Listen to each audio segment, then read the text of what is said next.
It is 12:45. I wish to welcome you to the Superintendent's Workshop being held in the Joe N. Idlett Jr. TEC. I ask out of respect to everyone, please silence all devices.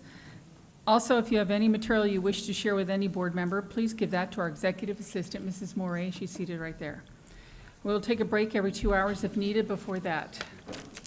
I'd like to recognize the superintendent to explain the purpose of this workshop. Thank you, Madam Chair. The purpose of this workshop is to present items and engage in discussion with the school board for things that will require approval in future dates. The first item on the agenda is a presentation which will provide an update on our innovation work that we're now doing in the school district of Indian River County. I want to begin in the most appropriate spot in this presentation is not only thanking my staff, but thanking all of their staffs. We have been out pretty much every night of the week, engaging in conversation with our community, with our respective staffs. This is not an innovation project that is happening to Indian River County. This is something that's happening for Indian River County and with Indian River County.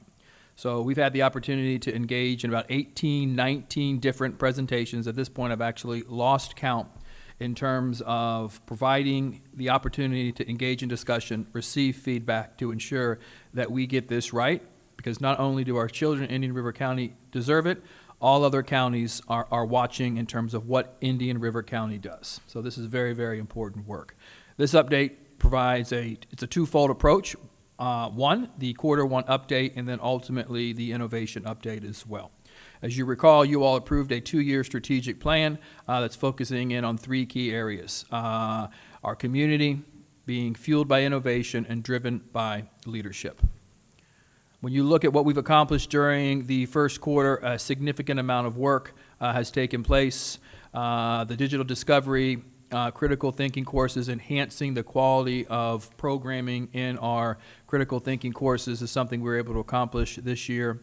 We were able to adopt the classical curriculum for Pelican Island Magnet School. We were able to integrate through a grant process and extend K-8 middle schools electives offering to integrate both STEM and CTE programming. We restructured collaborative planning, which is a district-wide initiative from just not the planning how the lesson, but how the lesson will actually be delivered versus what the lesson would be. Significant opportunities for impact based on that work.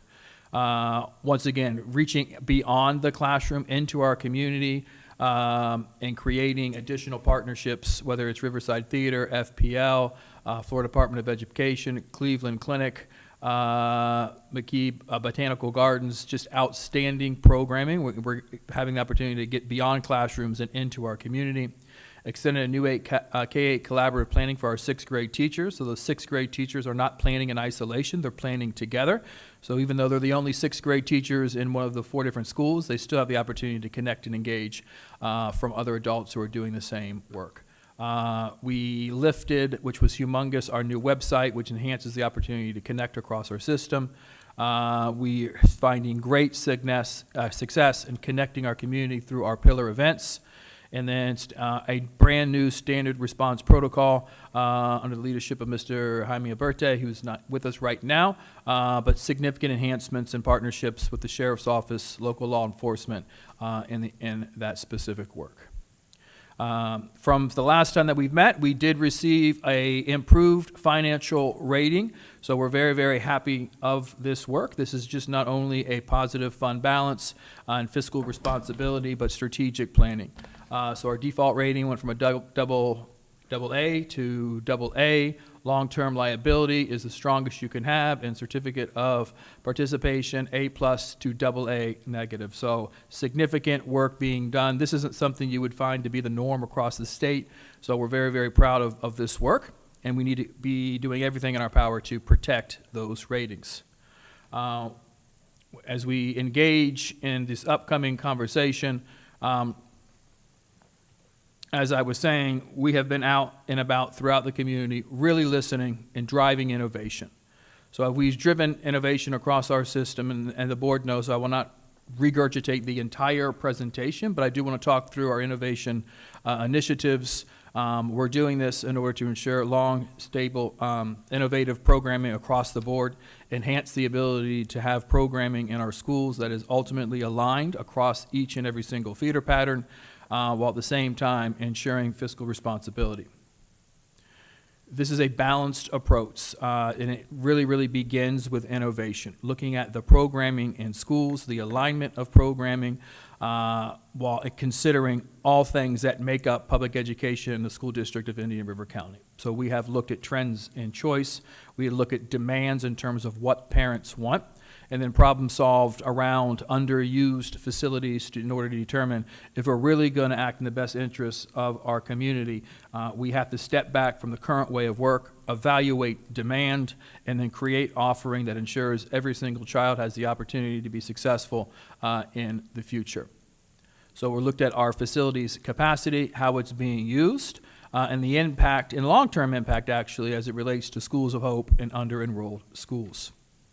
And as a result, we've come up with a number of innovative projects. One is the Freshman Learning Center moving into the main campus because they would fit and because it would have an opportunity to increase students' time in class. A third of the students at the Freshman Learning Center have to be transported to the main campus to receive their programming. We've been very intentional increasing the number of high school courses being offered in middle school, going from 57th in the state to number 2 in the state. And the advanced programming impact, as well as the visual and performing arts, are requiring about a third of the students to get on a bus in the middle of the day to go to the main campus because those courses are not offered at the main campus, and then transported back when that class is over. We can't do that in 4 minutes. So students are missing seat time, and we need to fulfill seat time requirements. In addition to that, there's vocational programming that is absolutely outstanding at the main campus. Culinary arts would be the first one that comes to mind. You can't take that course until you're in 10th grade because it's not offered on the Freshman Learning Center. And courses like that could be the spark for some children when they get introduced to the thing that they're going to fall in love with or the thing that they're going to spend the rest of their life chasing or pursuing. So we need the opportunity to connect our students to those programs of study as quick as we possibly can.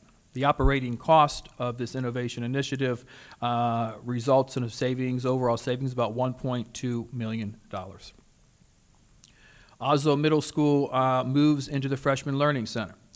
Oslo Middle School, as I said, it has a perception problem. I've spent a great deal of time in that particular school, very happy with what I see the teachers doing. They're loving, they're caring, they're providing quality instruction, but yet 24% of the students who are zoned for that particular school do not attend that school. They choose out of the particular school. So we believe we have a perception problem, and we need to rebrand and ensure that the quality that's taking place inside the school is the reality across our entire community. We want to enhance programming, the visual and performing arts. They have a stellar program in expanding that and increasing connectivity to the high school, allowing students to take orchestra with some of the programming that is at the high school. Sports and athletics, expanding some of that programming into what would be Vero Beach Middle School. Developing the entrepreneurial program in connection with the high school. So it is a complete rebrand, strengthening the connectivity to one of our strongest brands, which is Vero Beach Senior High School, and continuing to grow upon the advanced and rigorous academics that are being provided at that particular school. Innovation number 3 is expanding our K-8. There's 2 very similar initiatives. First and foremost, Osceola is a high-demand program. We transitioned it to a K-8 last year. In doing so, we were able to extend about 2/3 of their 6th grade class chose to stay. The third that left, and the same holds true for Rosewood, left because they didn't have the opportunity to participate in the in the after-school activities, some of the clubs, the orchestra, the chorus that the middle schools traditionally offer, as well as the after-school sports programming. About 100 families apply between Osceola and Rosewood each year. They're turned away, and about 30 of those students never enroll in our school. So that is a high-demand program where we're losing the opportunity to engage and connect with our families because we simply don't have the seats available. So transitioning it into Oslo, retrofitting the Oslo space to make sure that it is kindergarten and first grade ready, which is moving playgrounds, retrofitting classrooms with the appropriate furniture for those students, modifying bathrooms so they're feasible for our students. Had great conversations with both the Rosewood faculty as well as the Osceola faculty. Each time we have these conversations, we have the opportunity to learn, to listen, in order to ensure as we make these transitions, the traditions of both Rosewood and Osceola continue to be strong, while at the same time enhancing the programming. So we're excited to move forward with this innovation. This will allow us to expand both in 6th and 7th grade. Next school year, Osceola would not have an 8th grade, but they would be able to take in a few additional 6th graders and 7th graders, expanding seats there, about a total of 120 between the two grades, depending on which students stay, which students transition in. So expanding, offering, as well as offering in a new kindergarten class, and then transitioning each year moving forward, one additional kindergarten class until it grows into its full capacity. So we're excited about that. Storm Grove, same exact theory of action. Our middle schools currently sit at 54% capacity.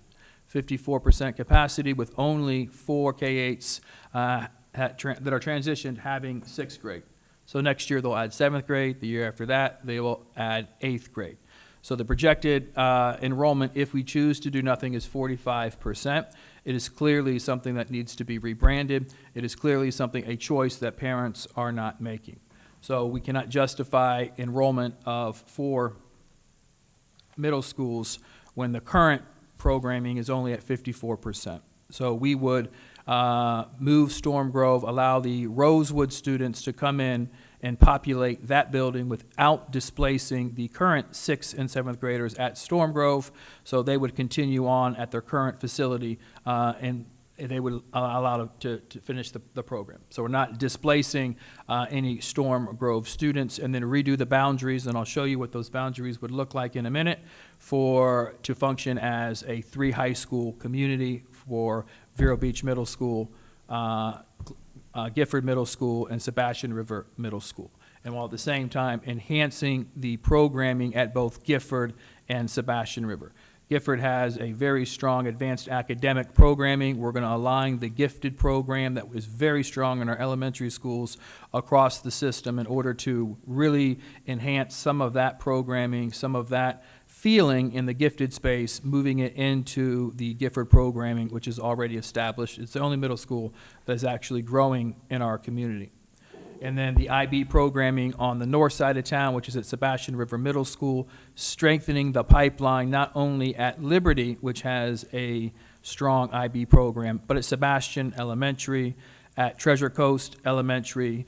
We believe if we can be intentional around programming in elementary school and ensure that there's a place that feeds into a middle school, and that we're not running schools in isolation, where programming is ultimately aligned and parents know this is the pathway for me when I choose into elementary school or a K-8. You know exactly where that programming is going. And then I have discussed the move from Rosewood. It is the same exact concept. We would then go into Rosewood, keeping the current 6th and 7th graders, a large number of which already went to Rosewood. So we think that's going to be very, very strong programming in that particular space. Now, we're looking at our elementary schools. When you look at Glendale Elementary, currently sitting around 54% capacity, and a very large campus, Citrus Elementary, sitting at 62%, we're able to combine those campuses, take the strong programming around the ag program at Glendale, and enhance that programming with better facilities, better materials for those animals, and continue to grow that programming at Citrus Elementary School. So I had the opportunity to meet with the Glendale faculty, meet with the Glendale parents, and there's a high level of excitement in terms of being able to expand the programming that's working really, really well at that particular school. And then IR Prep to Treasure Coast. IR Prep is it's an alternative school for students who have continuous disruptive behaviors or end up in lieu of expulsion being assigned to this IR Prep school. we would shift the programming into the Treasure Coast Technical Space and afford those students the opportunity to participate in some of the vocational programming that is there. And then as they find success in those traditional programs and earn their way back to the school, we'll continue to provide access to those programmings and transport those students if they choose to stay or if they choose to return to their home school, still providing access to that programming that may help them reconnect to the schooling space. Now, this is the current zone of the 4 middle schools across our community, once again at 54% capacity. So you can see Storm Grove is just kind of cut out into the middle. So if you're watching now and you're in 6th grade or 7th grade, you will still be picked up and transported to Storm Grove next year as you are a 7th grader or 8th grader. So there's no change or impact to you, even though your neighborhood zone may be changing. So very slight changes, only going from 5th to 6th. And we've already had a meeting with those parents to help ensure they understand the impacts of those changes, and that was held right here in this very space. If you looked at the enrollment of the shifts this next year, this is nice size middle schools moving to the 3 repurposed zones. And then all right, this is the 3 zones that you see here, where Gifford Middle School is expanded. Sebastian River Middle School, although it doesn't look like it was changed, the VLE is taking up the entire VLE community and extends out a little bit closer to past US 1 on the north side of town. And then Vero Beach Middle School drops down a little bit more into the south side of town, which results in these 3 particular zones. So we will continue to share this out with our entire community in order to ensure everyone understands the transition plans that we have in place next year with as little movement as possible as we transition into these 3 areas. You have to keep in mind we are a complete and total choice district. So about 1/3 of our students participate in choice. So there's significant movement within boundaries, which is something that we as a community absolutely support. Now, this is Gifford, Glendale Elementary School and Citrus Elementary School. This is extremely straightforward. Glendale has a very small condensed zone, which is not filled with young children in the K-5 space. So this is straightforward. We would then switch it to that becomes 1 school zone. Anything past of 95, there may be a handful of kids out there past 95 in this particular zone. So although it looks large, if you just kind of focus from 95 over, you would see that's the actual zone or proposed zone for Citrus Elementary School. As I've referenced before, this is harder to see, but way up there north is the Citrus Elementary School, and then way down there in the middle of the county is Dodgertown. And if I had the ability to zoom in, I would, but you see 2 yellow arrows in which in the middle of the Gifford community, we've squared off 2 sections of the community and transported students all the way up to Sebastian Elementary School. So we are shifting that in order to ensure that those students have the opportunity to engage and connect to the school that's closest to their house. So the only real changes you're going to see is those 2 squared off apartment complexes will be moved to the Dodgertown area. Now, looking specifically at those kids who live in that community, they're already not going to Sebastian based on the space. They're choosing to go back to Dodgertown. I think it was 2 or 3 for the elementary, Bruce, that actually were there.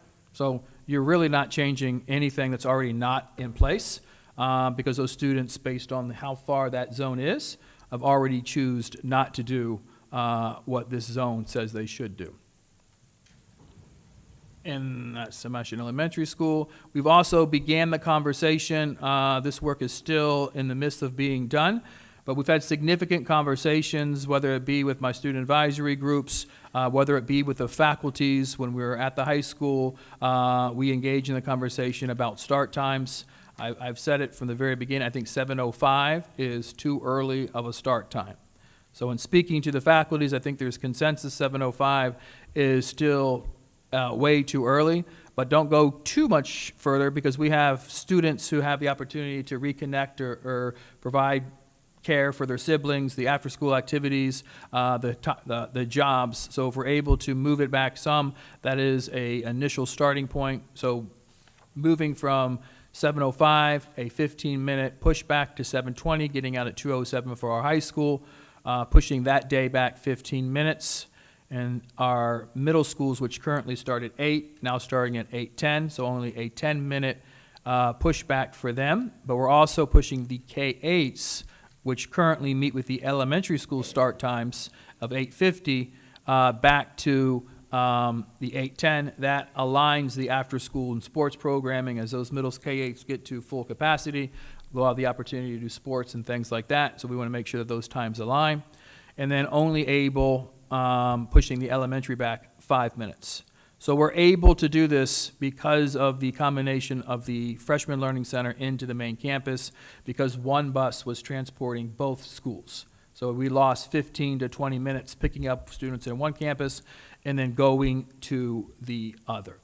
So we're able to get the high schools to start 15 minutes later, while ultimately only pushing back the middle school by 10 minutes and the elementary school by 5 minutes. So very proud of that. We will continue to push out information and sharing this with some of the faculties. Very, very positive. Dr. Shafty, can you give us a quick update on the surveying that you're doing across the community, where that stands? Absolutely. Dr. Moore, we distributed that survey last Wednesday, November 12th, specifically for families and staff.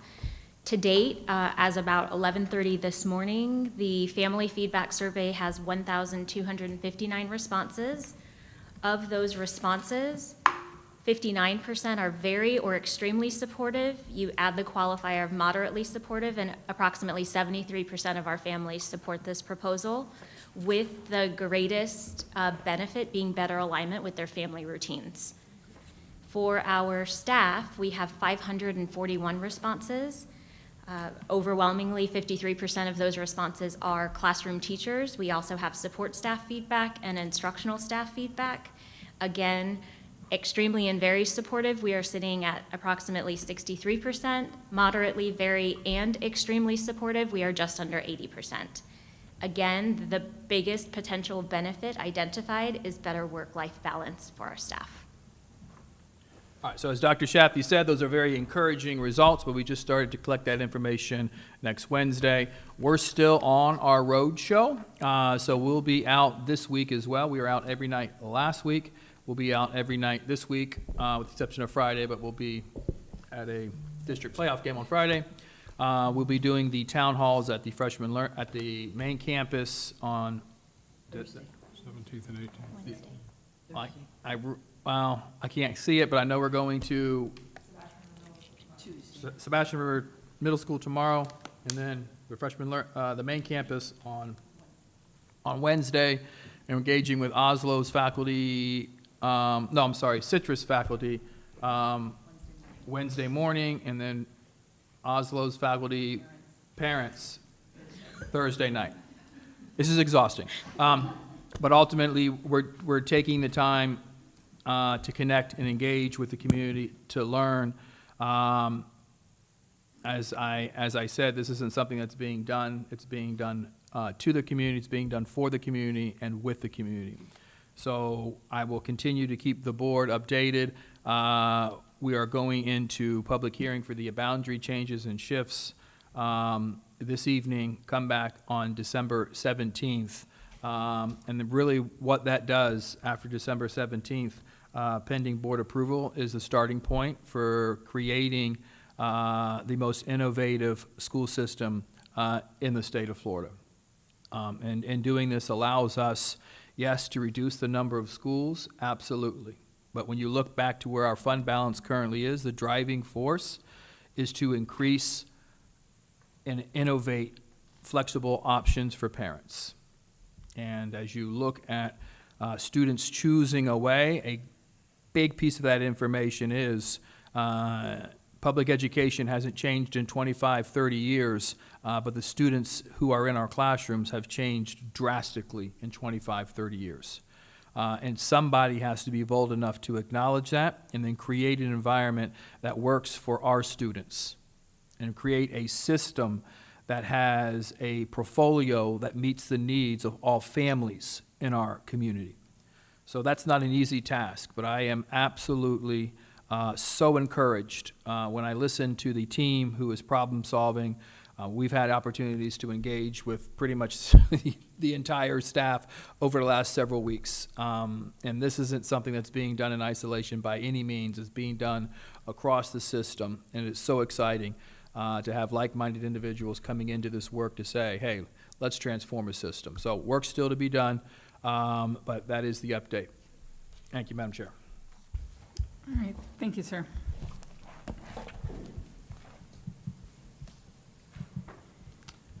So we are on, Are we responding? do you want to respond? Do you want to comment? Yeah. Okay.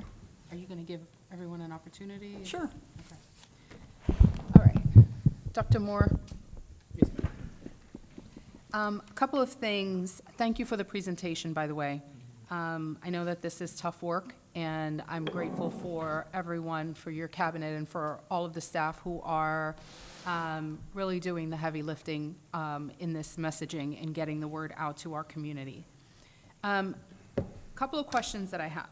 One thing that you mentioned in the presentation was that regarding Oslo, you said 24% of those students are not attending Oslo as it is now.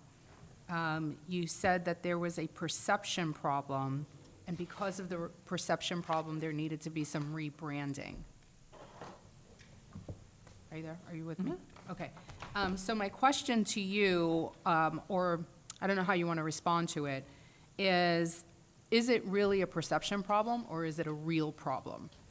I think we, at some point, need to do some deep dive into the reasons why students aren't, attending their local school, and then we can really address those issues head-on, because otherwise, all we're doing is just relocating the issues, right? There could be real issues at Oslo and why people don't want to send their students there, even if it's 24%, but that could be the same issue if we just switch location to Vero Beach Freshman Learning Center.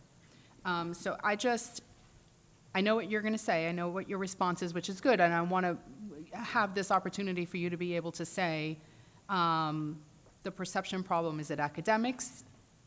Is it services? Is it a lack of, is it because of high disciplinary behavior, misbehavior? What is the real issue? And it doesn't necessarily have to be there. It could be in other schools as well throughout our district. With the rebranding, before you respond to that, with the rebranding, the reason why I bring this up is because just in general, as we're doing all the shifting, I don't want our rebranding to just be a renaming or a relocation. And if we're really going to do that, then we have to really get beneath the surface and say, what are the true issues here and how are we going to address it so that we don't keep repeating the same patterns? All right, so no one has ever accused me, and I don't think that you are, of trying to solve or responding to a symptom, but problem solving to get to the deep root cause. I'm saying it's a perception problem based on what I see, Dr. David K. Moore, I know y'all say Dr. and K in the same thing, that I see in the building. It is a school that missed the B by 3 points, missed the A by 3 points. It has moved from a C school to a extremely high B school. I say perception because of all the schools I spend time in, that would be the one of last year, in the very beginning of this year, I spend the most time. And I see the love that those teachers are pouring into their students. I see quality, differentiated instruction taking place. I see student morale very, very strong. I did not see that 3 years ago. I did not see that 4 years ago. So when you're looking in what is a tight-knit community, changing that perception is not easy to do. So that becomes, is there an opportunity not only just to rebrand? Rebranding this is not slap a new name on the school. Right. This is create and strengthen programming between a middle school experience and a high school experience. The orchestra, the chorus, if there's opportunities to engage those 6th and 7th and 8th graders with those students and those instructors, that becomes extremely strong and intentional. The athletic programs, look at where we are with football. Look at where we are with lacrosse. Look at the facilities that are at that high school. They are world premier facilities. And there's opportunities for a student to say, you know, we can train you for your elective, and we can give you access and connectivity to these coaches who can probably go on and coach at the other level. And if you could play a JV sport or on the 9th grade team, why not allow you to do so? Looking at entrepreneurship and some of the programming at the high school. So it is a blending down and getting students excited about what everyone in this community on the South Side wants to be, a fighting Indian. So I love the question. By all means, we're just not trying to slap a new name on the school. It is honoring those who are inside those schools, making sure that everyone in our community knows the blood, sweat, tears, and love that they're pouring into these children, and align that passion, that love, that perseverance with solid programming and better resources to do the work that they're doing. Thank you. That was a bit of a setup there, so I'm glad that you answered it in that way. There's no, it's not a secret. I have been I've been a proponent of student internships and volunteering and getting out into the community and opportunities for kids to shadow. I think it's so incredibly important for middle schoolers to have a different experience than elementary and that of which they would have in high school. So this particular school that we're talking about, Oslo going to the Flick, I think it would be an incredible opportunity for them to have all these other resources added to them or available for them. I will say that I just wanted to also add, not to forget our rebranding policy. Our policy is policy 7250. It is titled Commemoration of School Facilities. So as we go through this process, we just want to make sure that if we are going to change a name, even to Vero Beach Middle School, we have to make sure that we follow all of that, all the protocols there as well. I also had a question with regard to Osceola. You said that Osceola would not have an 8th grade. I may have missed it, but did you mean they just wouldn't have an 8th grade next year? Correct. Yeah, they will not have an 8th grade next year. They'll transition into it in the upcoming school In year. the following? Yeah. So every year we're adding a grade, and so next year they won't have an 8th, but the following year they would have an 8th. Yes, and then we'll start one additional kindergarten class next year and then grow it up. In Osceola? In Osceola, yes. But they would be at the current Oslo campus? Correct. Okay. And Citrus.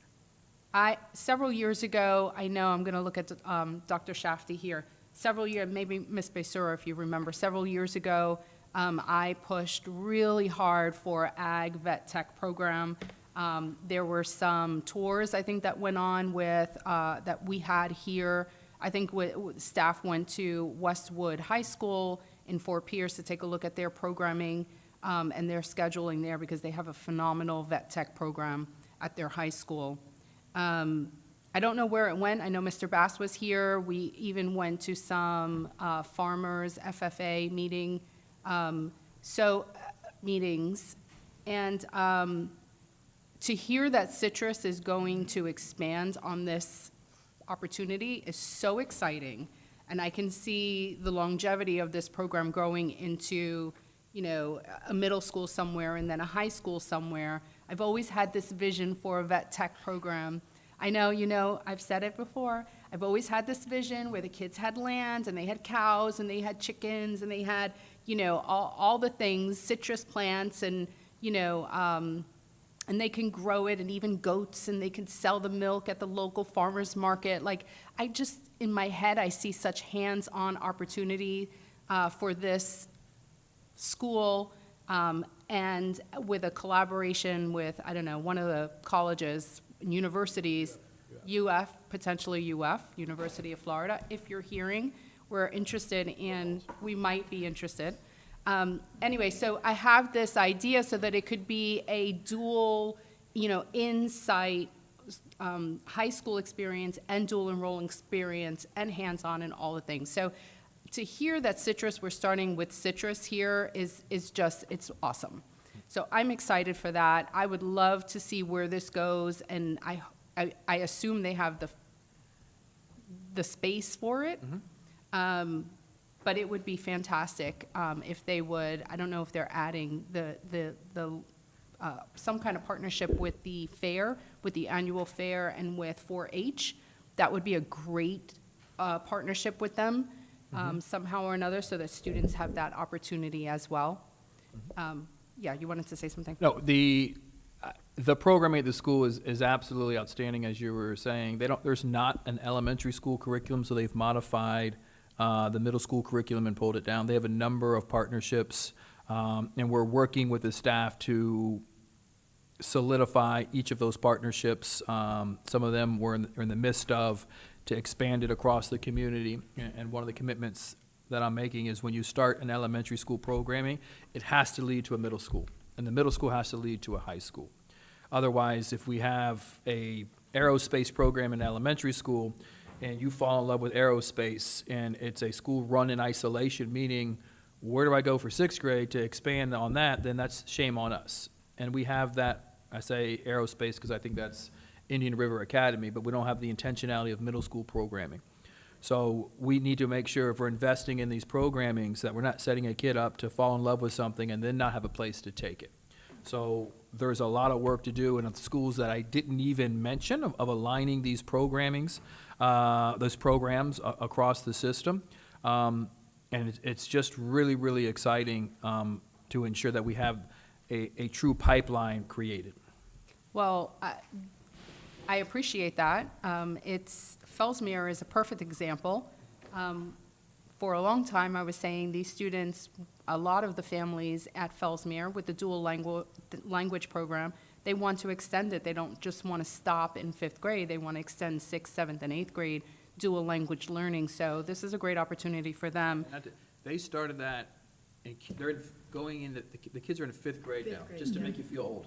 Because that started 5 years ago, so I feel old. But it's a great opportunity for those students. I know a parent who had their child in Fellsmere, 5th grade, 6th grade sent the child to a different middle school, and the child said, no, I want to go back. And so we have these opportunities because of the dual language, where the student was like, no, I just want to go back there and experience that from Fellsmere. So I appreciate that. I'm still in favor of a South County Classical somewhere. We have a North County Classical. At some point, I'd like us to kind of, if possible, I'd like us to kind of look at that opportunity, because I know that there are a lot of families who are down south who can't commute or, bring their kid all the way to the north side to Pelican Island Classical Magnet.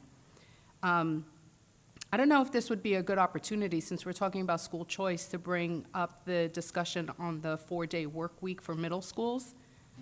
Should we just talk about it now, Madam Chair? I think that's a separate item. It's actually Yeah. not, but It's just Keep it- coming to us, so I think it's a separate item. that's fine. Okay. And then the timing. I personally, I'm not convinced that 15 minutes is going to make a difference. That's my opinion, but I do appreciate the feedback from parents and from the community. It's nice to know that, we have a little bit of a majority there for support of it. I'm just not sure if, that time is going to make a big difference. Is there a way to change just the high school and not change the middle school, the elementary? Probably not, right, because of transportation? It has to work all of those together? Yeah, but correct, but the fact that we're able to push the high school by 15 minutes and only push the elementary by 5 minutes, to me, is a major, major win. Major win. So let me ask, why even, why not leave things the way that it is now?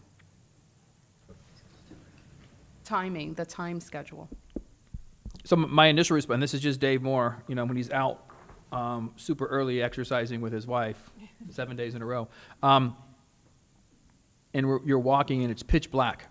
I don't feel safe. I literally, I don't have the greatest eyesight, but we're walking down the street, and the next thing you know, there's some random high school students almost standing in the pitch black that we didn't see 20 yards away. So I don't like that. The first period attendance is atrocious.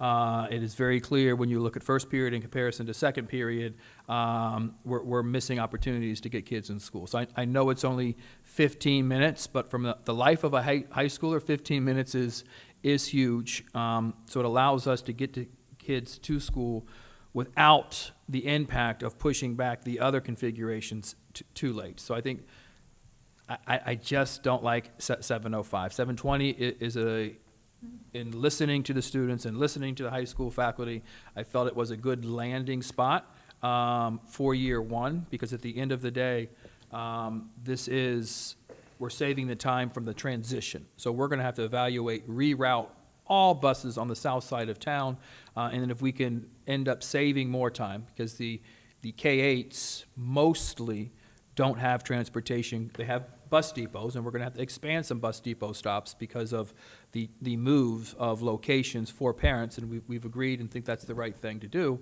But most of the K-8s don't have a full set of buses. So in 2 years from now, you're going to have the Storm Grove transportation fall off. The students who are currently at Storm Grove, we've committed to continue to transport those children to school for the next 2 years.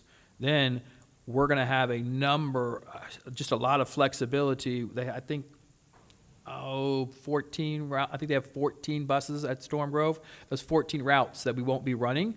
Not that we want to reduce the bus drivers, but we can reconfigure and repurpose those drivers and then get to where we can condense again. So phase one, push it back a little bit later, and then evaluate when we fully implement these magnet changes and K-8 changes to see, is there additional flexibility to condense them together a little bit more? That's a great segue into my next question, because I wanted to ask, with all of these changes and merging schools and relocating, would it be even necessary to have depots at all?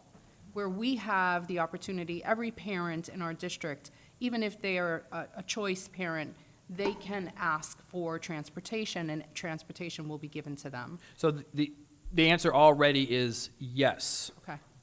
But in a few years, we might be able to get it a little bit closer. One of the things that I've challenged, we want to solve all of the right problems, the biggest problems, as we dig into this work. One of them that we want to solve is the amount of time parents spend picking up children. Getting buses that run on time, that's going to help, because parents will be like, all right, I'll put you on time. In the mornings, we're almost 90, 95%. We do a really, really good job in the morning. It's the afternoons in which we need the freedom from having to pick up the kids at one school twice. But really looking at how do we solve that parent drop-off problem? Are there different ways of doing that? Are there staggered release times within schools? And making things more convenient. One of the parents at Rosewood said, what if you just took our kids wherever they need to be and get them as close to our house as possible, and let them do the after-school care, not at IRA, but at Dodgertown, just because it makes my life a little bit more convenient and you're running the bus. Okay, that's a great service initiative that we could look at. So we'd have to evaluate that, not next year. We will be running buses as an update. We've agreed to this, and Mr. Fallis has surveyed his staff, where if you're at Rosewood right now, we moved you to right across the street from where we're currently having this meeting. You can still drop off in the morning at no additional charge at the current Rosewood campus. Supervision will be provided, and we'll shuttle you to the school and then shuttle you back. So you're not being inconvenienced, and we may get 35, 50 cars out of the drive line at Rosewood, at the Storm Grove campus, and then you can do your after-school care at the Rosewood campus. So it becomes a opportunity to get children closer to where they're gonna get picked up, really at no additional cost, because that campus will still be there, and the after-school programming, will be basically, it's just convenience, you're still gonna have to pay for it, and it'll be self-sufficient. So they wouldn't have after-school program? They'll have it at both, but whatever is most convenient for you, because we are in a. So that's just a discussion right now, it's not set in We- stone? No, we plan on doing that. So you can have after-school care at Storm Grove, where the campus will be next year, or at the Rosewood campus, in which we transport students back. Good. Anything else? No, I mean, yes, that's new to me. This is the first I've heard about the shuttling. Who does the shuttle? Who, Our is it a buses. small little, our bus, full Yeah, bus, mhm. not a You just get on a van? bus, yep. Mhm. Thank you. I heard about it when I attended a town hall. Yeah. And I appreciate the fact that when parents said, I have this issue of trying to get all the way up to Storm Grove when I live in South County, and that was a really good suggestion. So that's why the town halls are there, so parents can give input and say, this would be a concern, how can we possibly fix it? So that, I think that came out of because of the town hall discussions. Yeah. Before we go there, I just want to make a comment. We did have ag at Vero Beach High School. When I lived here, the cows were running literally in the hallways the last week of school. Literally. If you don't believe me, there's a yearbook picture somewhere about a cow on the second floor, so, okay. Dr. Jones. Well, there's a story of a bull too, but that was homecoming. Just a We no few- longer endorse those. I know, a homecoming few things. comments. Thank you very much. When you develop the pillars of community connection, innovation, and leadership, they really tied in with what we're doing, and I thank you. I was gone last week, but I'll be at the meetings this week, but I heard from several parents who attended, and the one thing that I'd heard was that we were listening. We were listening, and they came up with some ideas. You thought they were good ideas, and I think that's the community connection that is so very important in this county, and I'm very grateful. The IB programming, North County, making it all schools, Dr. Moore, as far as, I know Sebastian Elementary is going to Sebastian Middle, and that connection, I think that's a really, really good feeder program for the high school, because that's very, very important that they have a plan. I know we have later on our agenda about middle schools, and I was a lone wolf when we did the middle school concept at Gifford Middle in 1995, and we worked on it 3 years before we went into Gifford Middle, and I believe that's a concept that we could do again, and I think it's wonderful for our teachers, our students, and our parents, and it really, really creates a teaming method that is essential as far as knowing your middle school students. I was in middle school, junior high for about 17 years. It makes a difference. Indian River Prep to Treasure Coast Technical College, as I said last time, they've been there before. That's the absolute great place for them to learn the career in tech. I know we'll get into a little bit more with our cost and our innovation, not having Glendale, Osceola, Sebastian Elementary, and then, of course, Rosewood, and what we'll be doing with that and how that will help us with our costs. But, we're fighting a lot of things right now as far as, we'll talk about Schools of Hope later and how many vouchers are out there.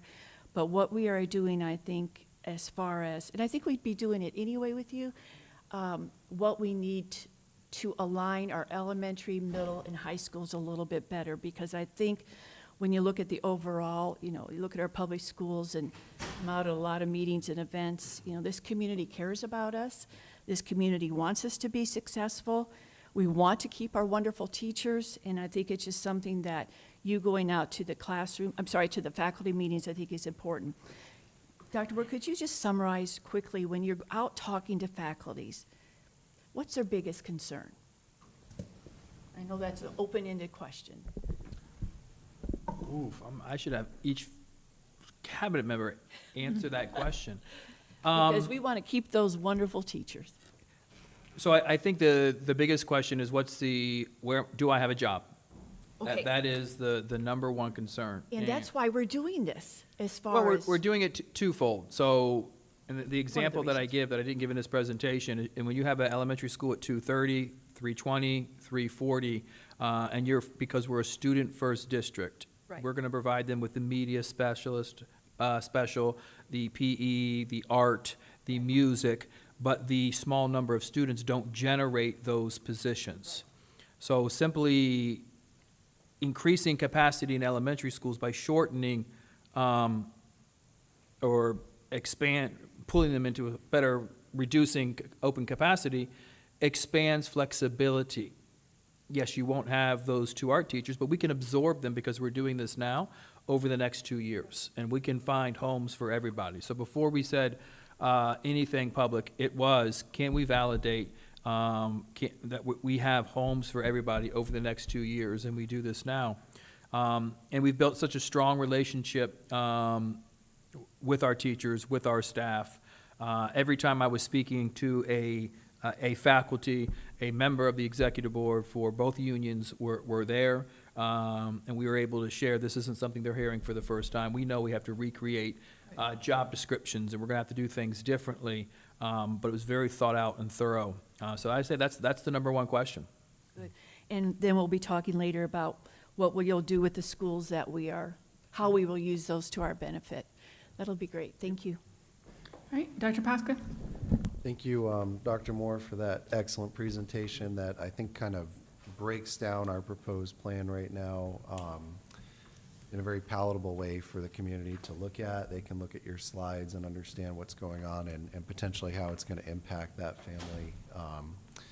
And, you know, I've been pretty upfront about my priorities since I started here with you. You know, number 1 priority was really safety and accelerating our safety projects across the district. 2 was expanding our CTE, our trade programming, and as well as ag rolled into that. And a big one was also efficiency and trying to run this school district in a way that was going to reach out into the future and be successful. Because, you know, as I looked at our budget, and especially budgets across the state and country, and how they're running their districts, there's a massive amount of waste in the district. You know, we are doing probably better than a lot of other districts, but the problem with this waste is, you know, for instance, we have less students in our district this year than we did last year and the year before, but we got a budget increase, you know, and meanwhile, a lot of people in our community and across the state are struggling to pay their bills. Their property tax went up, the cost of gasoline is high, groceries is high, there's terrible inflation, and a number of people really can't find jobs in their preferred type of work, you know, so we're taking more tax dollars from people while they're really almost everyone I know is struggling to pay their bills. So it really is imperative on our local districts, our taxing districts, and our school districts alike to run with a certain amount of efficiency and to be good stewards of those tax dollars, you know, and so this has been something we've been talking about for years, and this plan is going to significantly improve this district into the future. Because if you can save several $1 million annually, probably a little bit more than that every year for the next 10, 15 years, that is a massive amount of money that you're going to save and be able to use in our classrooms, paying our teachers more money, improving programming, and it sets us up for success. And I think what you're going to do here with this plan as it's executed is really create a roadmap and a model for districts across the state of Florida that they can copy. You know, first you did it with how you analyze grades in real time and data-driven instruction. And what you're going to do is create a way for districts to become more efficient while expanding programming and increasing the quality of education across the district. And I think it's going to lead to a more successful district with better outcomes and a lot less waste. And that's going to be really something that we can be very proud of into the future here. And I hope a lot of other districts across the state of Florida are going to be asking how we did this and getting insight into how we're doing it and are motivated to copy that. Because I think that right now it truly is a vital thing to find these areas of efficiency. You know, if you have schools that are over less than 50% capacity and we're just hemorrhaging money, you know, there's something that we need to create a plan and do something about that. And you're obviously not just doing it for a monetary reason, you're doing it while also expanding all the programming that you know is popular and our best programming. So it's really a win-win for everybody. And I appreciate that you're obviously doing what needs to be done and going out into the community, speaking with the community, trying to come up with a plan that is going to meet their needs, because ultimately, whenever you have change and you move someone's cheese, it is a very difficult struggle for them. Yes. So even if this is a better thing for them, it's going to be tough at first, and they may not think they're going to like it. But, I think that whether it be your changes in school location or combinations, even the proposed start time changes, the proposed rezoning, I think I support all of this right now. As you've described it, I think it's going to be an improvement for our district and the vast majority of families, and just continue doing what we're doing, and look forward to the next steps here. Thank you. Mr. Dyer, would you like to say anything? Yeah, first, I think it's a continuation of the innovation that you have brought to the school district. I would say the first thing is focusing on kids and their academic outcomes. I mean, it's no secret that we've gone from 38th to 5th in the state. We're now tied for second in terms of literacy, reading at third grade level in third grade. Academic outcomes have been outstanding, and the system and procedures that you've put in to drive this academic success have really, I think we've had, 15 school districts in the state of Florida have come to look and see what's going on in Indian River County. And I think it's pretty interesting because of the 5 years of innovation and focusing on outcomes. Sometimes innovation and opportunity intersect. And I think that we're at one of those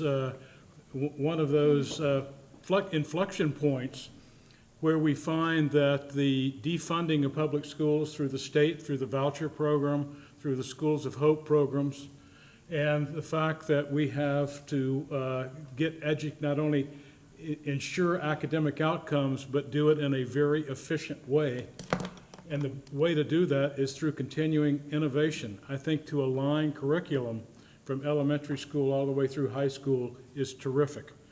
I think that many of the K through 8 models that you're doing, it is the preferred and actually produces the best academic outcomes where it has been initiated. The difference and the reason why more places haven't done it is for sports and the arts and some of the extracurricular activities, which now through the moving to the middle schools, and that opportunity has given us the most of the objections that a parent would have certainly are being met because you're offering everything at these K-8s. I attended the Rosewood Elementary town hall that you had last week. There was about, I would say about 150 people in the audience, maybe more, I don't know. There's a lot of kids too, but it was packed. And I would say that, the one thing that I heard, which I know you're on through it, is people are very proud of the schools that they're in.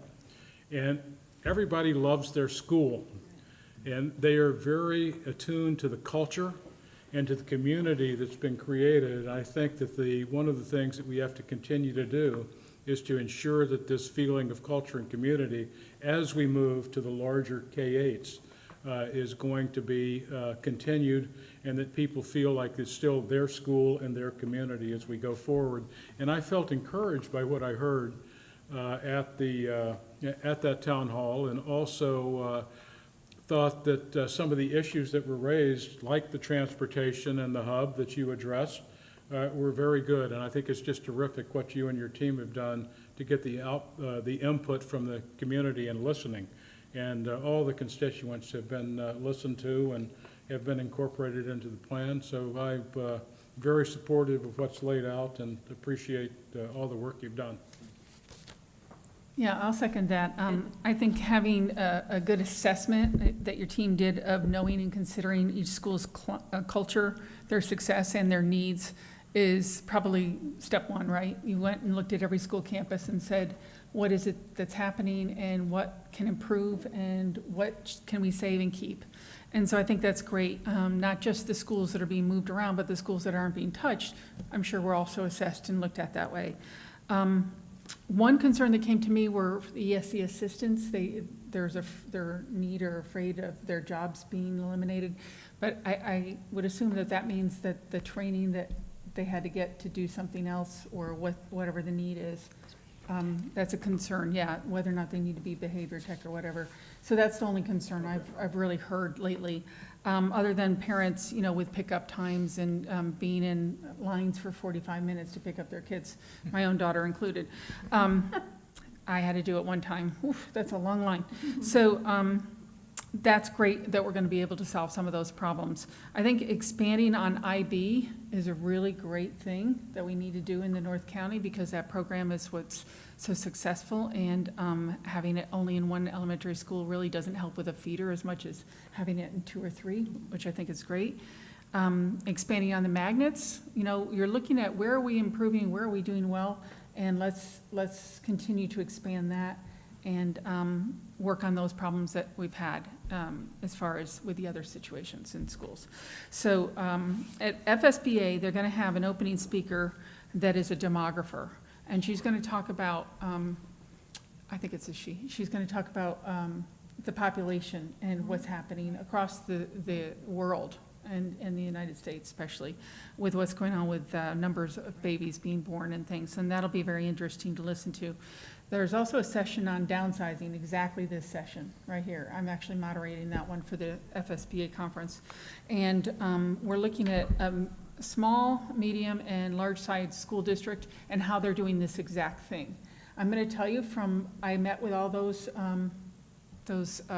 board members and in a couple of cases, district office staff on a Zoom meeting with FSBA, and everybody's attacking it differently. And I haven't heard what we're doing out there. So I think that's really great that we're looking at the word innovate instead of downsizing. Mm-hmm. And I think that's what it really should be, is how are we innovating education for our kids in the future? So I'm excited about all of it. I know there are lots of parents with lots of questions and employees still. ESE assistants, I told you that one came up yesterday. So I think just looking at that, and of course with rebranding, like you said, it's really important that everybody gets connected to their school. They feel that connection. My kids were Little Dodgers. And when they heard that, oh, maybe that name is going to change or something, what? We're still Little Dodgers. Now the Dodgers have moved away and times have changed. And so people do get kind of aligned with their alma maters, and they really want to see that. I went to Glendale, my children went to Glendale, my grandparents went to Glendale. I've heard all those. So I think it's looking into the future and what our kids need for their future is what we have to keep stressing on. So I appreciate all of your decisions and your team's effort. Thank you. Madam Chair, items B through D will be presented by Mr. Green, and then we'll move into the much-anticipated policy review in which each cabinet member will highlight their policies within their respective area. Thank you, Dr. Moore. Through the chair, item B is an agreement for contracted services with Miller Electric. The specific backup documentation, these are 2 security projects as we have advanced more projects this year. This will replace failed and outdated access control systems and doors and gates at 2 facilities. In an amount of $189,000 at one and $217,000 at the other. There is about a 10% contingency built in, and those are piggybacking a St. Augustine RFP bid. Letter C is the release of the final payment. As you remember, back in May of 2025, the school district received a grant for about $1.2 million to renovate portions of the automotive lab. If you hadn't been up and seen it, it is really awesome. It expanded the classroom space. It redid a lot of the garage area. It did add some very large fans. I know it didn't get all of the air conditioning, wasn't part of that particular grant. That's something that we got to look forward moving forward. But that final payment of $48,000 is due to Summit Construction, as they did complete that job and met all of our requirements. Can I intercede one thing? I will say a lot of the garages in town, if these students do go out and get hired they don't have air conditioning where they work, so it might help prepare them, I'm not sure. We have 2 air-conditioned shops. Oh, you do? Okay, some do, some don't. Vero Beach High School, Vero Beach High School is air conditioned. Letter D is an agreement for contracted services with window sales and services. If you've been to Felsmere Elementary, you'll see the parking, the parent pickup line is to the right, very long. And in the rain and the sun, the cover only goes straight down and towards the Yes. cafeteria. This will extend the cover about 160 feet down to the multipurpose room for all of those kids and families waiting. And that's a $76,000 agreement that has a contingency built in. And those are the 3 items that we've briefed on previously. Thank you, Madam Chair. Dr. Jones? Mr. Green, does our capital outlay plan come at our next meeting? It's coming in December, Okay. yes. We're functioning on that plan as you approve the Yes. budget. You already Yes. approved the budget, but the specifics we have to upload to the website. It's called the Capital Working Plan. That site has not been available, so that'll be on our December 1st agenda. Thank you. I imagine there are some adjustments there with what we're proposing for changes as well. All right, review of policy updates and revisions, that last one, E, is that you also? That is the entire review by cabinet members of all of the policies. So do you know, is there a particular order? Oh, all right. All right, let's take a 5-minute break while we wait for Dr. Moore.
Zora is going to help us move on. Yes, good afternoon. Through the chair, I'd like to go ahead and present the draft policy revisions.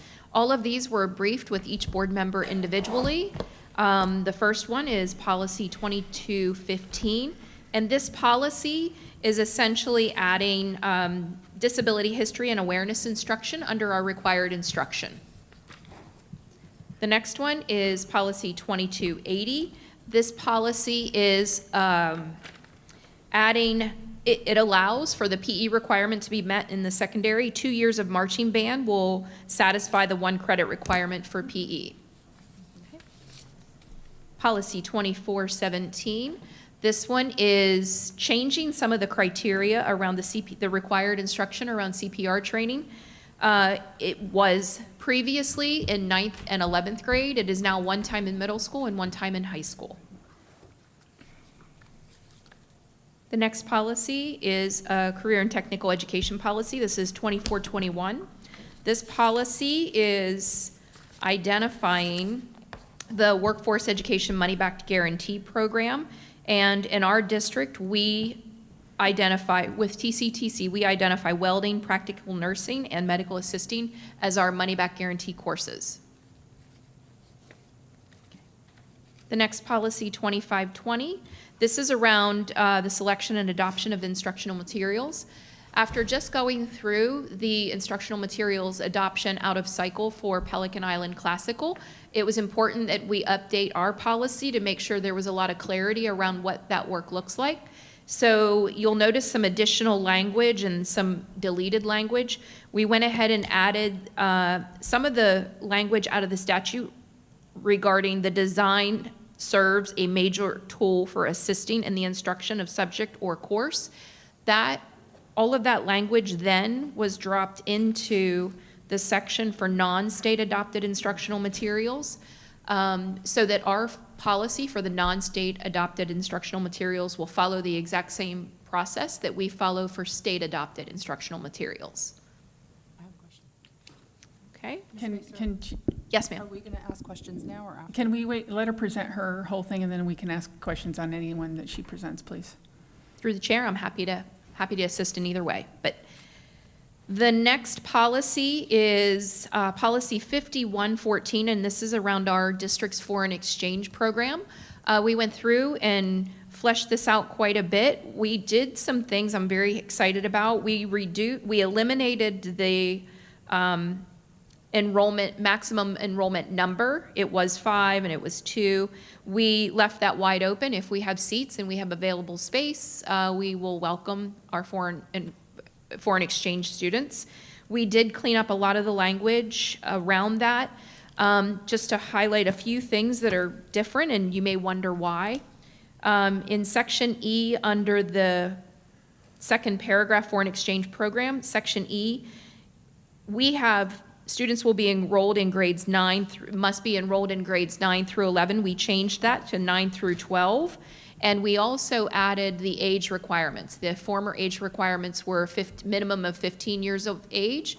When we went back and talked through that, some of our 9th graders are 14. So we just aligned age and grade levels to that work.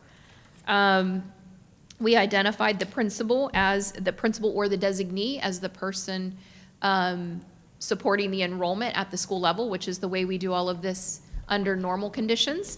And we also identified the sponsoring exchange organizations requirements to have done upfront before enrollment happens. There is one other caveat that this may come back in some future time, where we did have a deadline, and that was, I'm sorry, my blues should be green, so let me find it here. We had a timeline where I think it was July 1st. All of this would be done by July 1st so that we could have consistent schedules, June 1st, so that our master schedules could be completed. There may be extenuating circumstances. A student might be held up with a visa or with just a piece of paperwork, so that's on a case-by-case basis. We do have that deadline to be able to complete the master schedules, but we will left that open to be reviewed based on extenuating circumstances. Policy 5410.01. This one is adding the language around the New World Scholarship. Very straightforward. Policy 5460, the graduation requirement. This is repeating that same language around the change in the CPR requirement. And it also adds some new added language around students with disabilities. Policy 8800, this is under the religious observances. In this policy, we are adding the Holocaust Remembrance Day language, January 27th, and the verbiage around that. And I believe my last one is policy 9800, and this is a charter school policy. And the language in this policy has been updated to reflect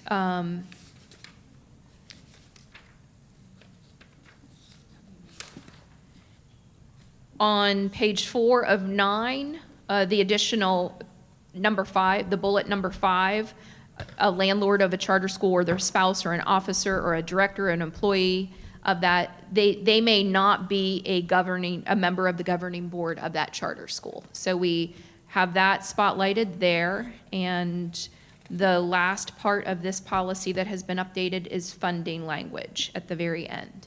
And those are my policies. Okay, I'll board take any members, questions. Questions, Ms. Becerra? Ms. Rosario? Yeah, let me come back to that page. We're at Miss- 2520, you had a question. Yeah, I bookmarked it, so I'm scrolling back up. Here it is. Thank you, Dr. Posca.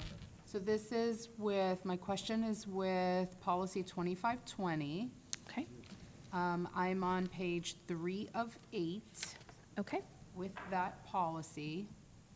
And so what was described and what is added here is that the same process that would happen with the state-adopted instructional materials will happen with non-state instructional. But, I know that we've talked about this, but our non-state adopted instructional materials, such as our classical school curriculum, those don't come through the state. Correct. So it wouldn't be the exact same process. We would be able to vet that curriculum on our end. Is that correct? Yes, that is correct. Through the chair, the term and the way I've described it as it would follow the state adopted policy, that's referencing the timeline and the requirements that we go through at the district level, but the materials themselves that would be vetted are not coming from the state because they do not in fact have that type of a list. Okay. In the event that they eventually do have that type of a list, we would then follow that under what would be state adopted.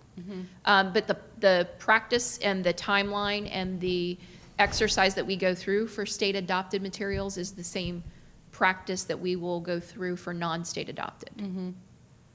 And the clarification at the very beginning with regard to what is, I forget the language that we are using. A major tool for assisting in the instruction. Yes, ma'am. So that added language will clarify the difference between what is supplemental versus what is curriculum. Yes. Beautiful. As long as there are no questions about that, Yes. I'd be happy to support it. Thank you. Thank you. Appreciate it. Okay, anyone have any other questions? Dr. Jones? On the foreign exchange, hopefully this will increase our numbers. I think last time I checked, one of our high schools had one had 2. But it goes through 12th grade. You're accepting 12th grade. Correct. Yeah, I know you reviewed that with me. I'm just still thinking as a high school principal. And I know it's not part of graduation, but it's still very challenging when you accept a 12th grader and all the senior privileges and so forth. But we'll see if it changes it. We'll see if we get more numbers. I mean, I know our charter high school, and I talked to Mr. Zychek months ago, I think they have 3 people kind of overseeing that because they have 60 to 70, and they have a very strong foreign exchange student. So we'll see. May Oh, I'd like to yes. respond to that. Just how it works at charter high school is that if you are a senior and you are a foreign exchange student, you still participate in all of the senior activities because you're there as a senior, you just don't graduate. So you're not receiving a School District of Indian River County diploma, high school diploma, and you won't walk across the stage. But that's an agreement that these students know before coming here. And then when they return back to their home country, they pursue completing their high school diploma in their home country. I understand that, Yeah. yes. So it's, I hope that we actually start recruiting more. I think it would be a great thing. Thank you for the changes to this policy, the way that they are now written. And hopefully now, Dr. Moore will be able to start recruiting. All right, moving on. Finance? Thank you, Madam Chair. The Financial and Business Service section, many of these policies are going to be related as something changed in statute, a word such as in-service change into professional learning. You'll see it affects multiple policies at once. So I'll cover the first one in depth and then let you know when other ones are exactly the same. The first set of changes affected the standards of ethical conduct. This actually affected a board bylaw, 0124, an administrative 1210, an instructional policy 3210, and a support staff policy 4210.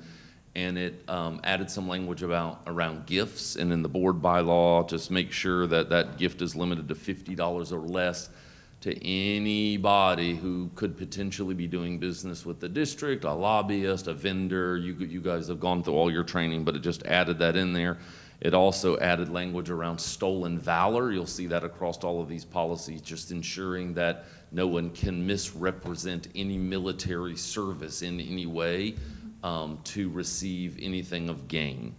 So those are exactly the same in all four of those. And then two of the other ones, instructional, it just did update self-reporting for felonies and certain misdemeanors listed in Chapter 435, which is the new ACCA set of deadly sins, if you will, that within the 48 hours, those have to be reported to a district authority. In the policy, it just said an authority.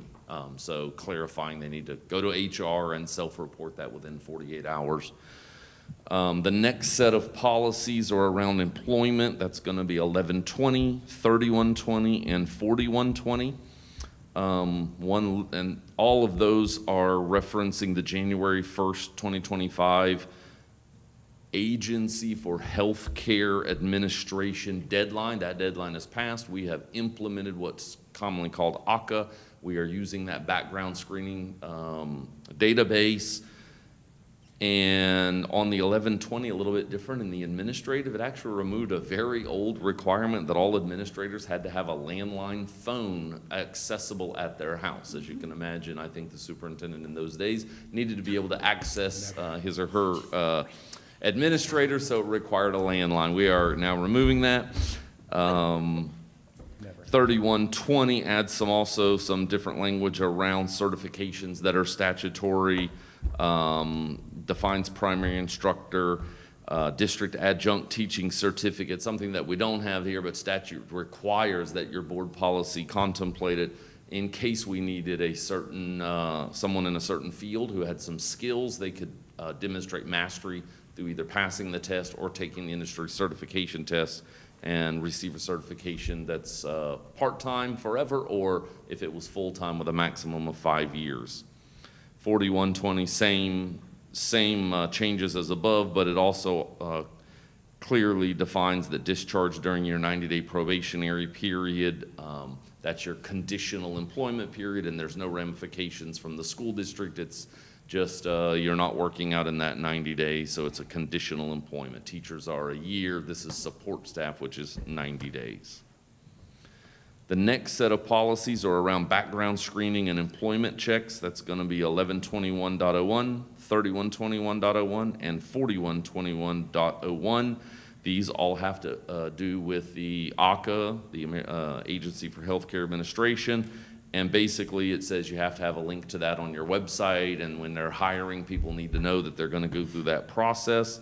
It adds some mandatory reporting language that if you know of an instructional staff that has committed any of those crimes, that it's mandatory reporting to DOE. And those are all the changes in all of those 4 policies.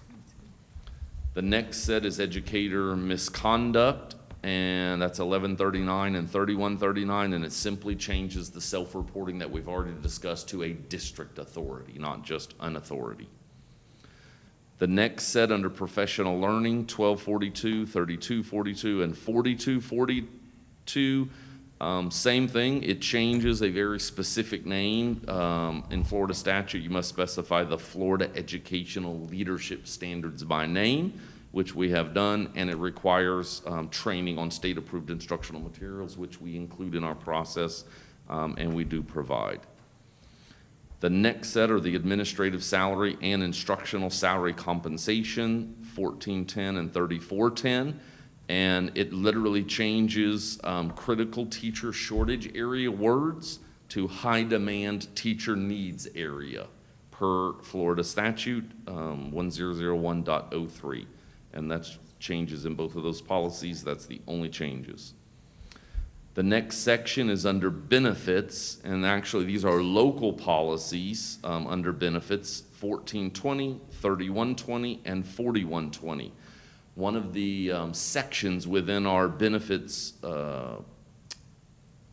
policies is a retirement incentive. This was started many, many years ago, and I had talked to Dr. Butch Teske actually and did some research on how this came about, and it was to incentivize if you were retiring in your first year eligible without a penalty. So under FRS, that's 30 years or age 62. You would receive a benefit. The benefit, if you read our policy, you will notice that all 3 policies have the exact same language. And the language says, members not in a bargaining unit. But then that language was in the IRCEA bargaining unit section, and it was in the CWA. What's happened is over time, those have been negotiated, and the contracts, the CBAs have slightly different language, but it was never re-represented in our board policies. So the 3120 and the 4120 simply strike all of the old language, which are not applicable anyway, and it inserts the exact language which we've agreed upon in our collective bargaining agreements for IRCEA and CWA. 1420 is for administrators, and there are some issues in the language. For example, it says you must notify HR by January 1st of your intent to retire. But it doesn't say fiscal year or calendar year. So someone came up in December, right before a January, and said, I'm giving my intent, and was told, well, you had to do that last January. Well, where did it say I had to do that last January? The CWA and the IRCEA specifically state 6 months early or 1 year early. So we've adopted some language in there to say 6 months prior, so we know that it's early. And basically this incentive is a 15% of your base plus 1% for every 5. So if you were at 30 years, 15%, and then every 5, another 6, you could get 21% of your salary one time as an incentive. However, there was some language in the administrative one, a little sentence at the bottom that says, and if you have 25 years of continuous service, you also qualify. And it was very nebulous. Qualify for what? Qualify for the incentive, qualify to get it as long as you work. So we've moved that up to the top that says you can retire in your first year eligible without a penalty, or if you have 25 years of continuous service and you're willing to take the FRS penalty for that, you can qualify for the retirement incentive as well. And those were all the changes in those 3 areas. The next policy section is non-discrimination. And the only thing in that is they changed the word in-service to professional learning, and it struck the definition of school community. There was an example, administrators, professionals, and classified staff. We call them support staff. So very, very minor changes there. Under appointments, assignments, transfers, and promotions of instructional staff, 3130, is simply clarified if you're going to be doing teacher preparation and you're going to supervise a teacher in learning in that teacher is going to be in K through 3. You have to have a reading endorsement or a certification in reading to ensure that we're giving high-quality tutoring and development to those teachers from someone who is certified or endorsed in reading. The next one is the purchase of instructional materials. So what this change is catching up with is, if you recall, there was a categorical instructional material allocation. The state would say you have to spend $1.1 million or whatever that categorical was. That was rolled into the base several years back. We looked at that. We still need to expend funds on instructional materials, but they've changed the statute to align with the fact it's not a categorical, the deadlines of, so now we just need to tell them, estimate how much are we budgeting, what did we spend it on, but we don't have to do the exact rules that were there when it was a categorical. And the last one is student abuse, abandonment, and neglect, 8462. And it basically says if you are instructional, school administrator, or school support staff, and you have contact with students, you will be required to take the new state training on human trafficking. The state has until December to develop that curriculum for us, and then we will deliver that to all of those individuals. And there's no other changes in that statute. Any questions? Thank you, Madam Chair. Okay, any questions, board members? Mr. Dyer? Yeah, mine is, as we've discussed, is 1420. And I find that is written really, when you go through a reduction in force, sometimes you want to give people an incentive to retire. In this day and time, I don't think we ought to give people an incentive to retire. I think we ought to give people an incentive to stay. So my suggestion is either that we completely rework that for the administrative staff, or we eliminate the policy totally. I just don't think it's a good use of taxpayer money to incent good people to retire earlier.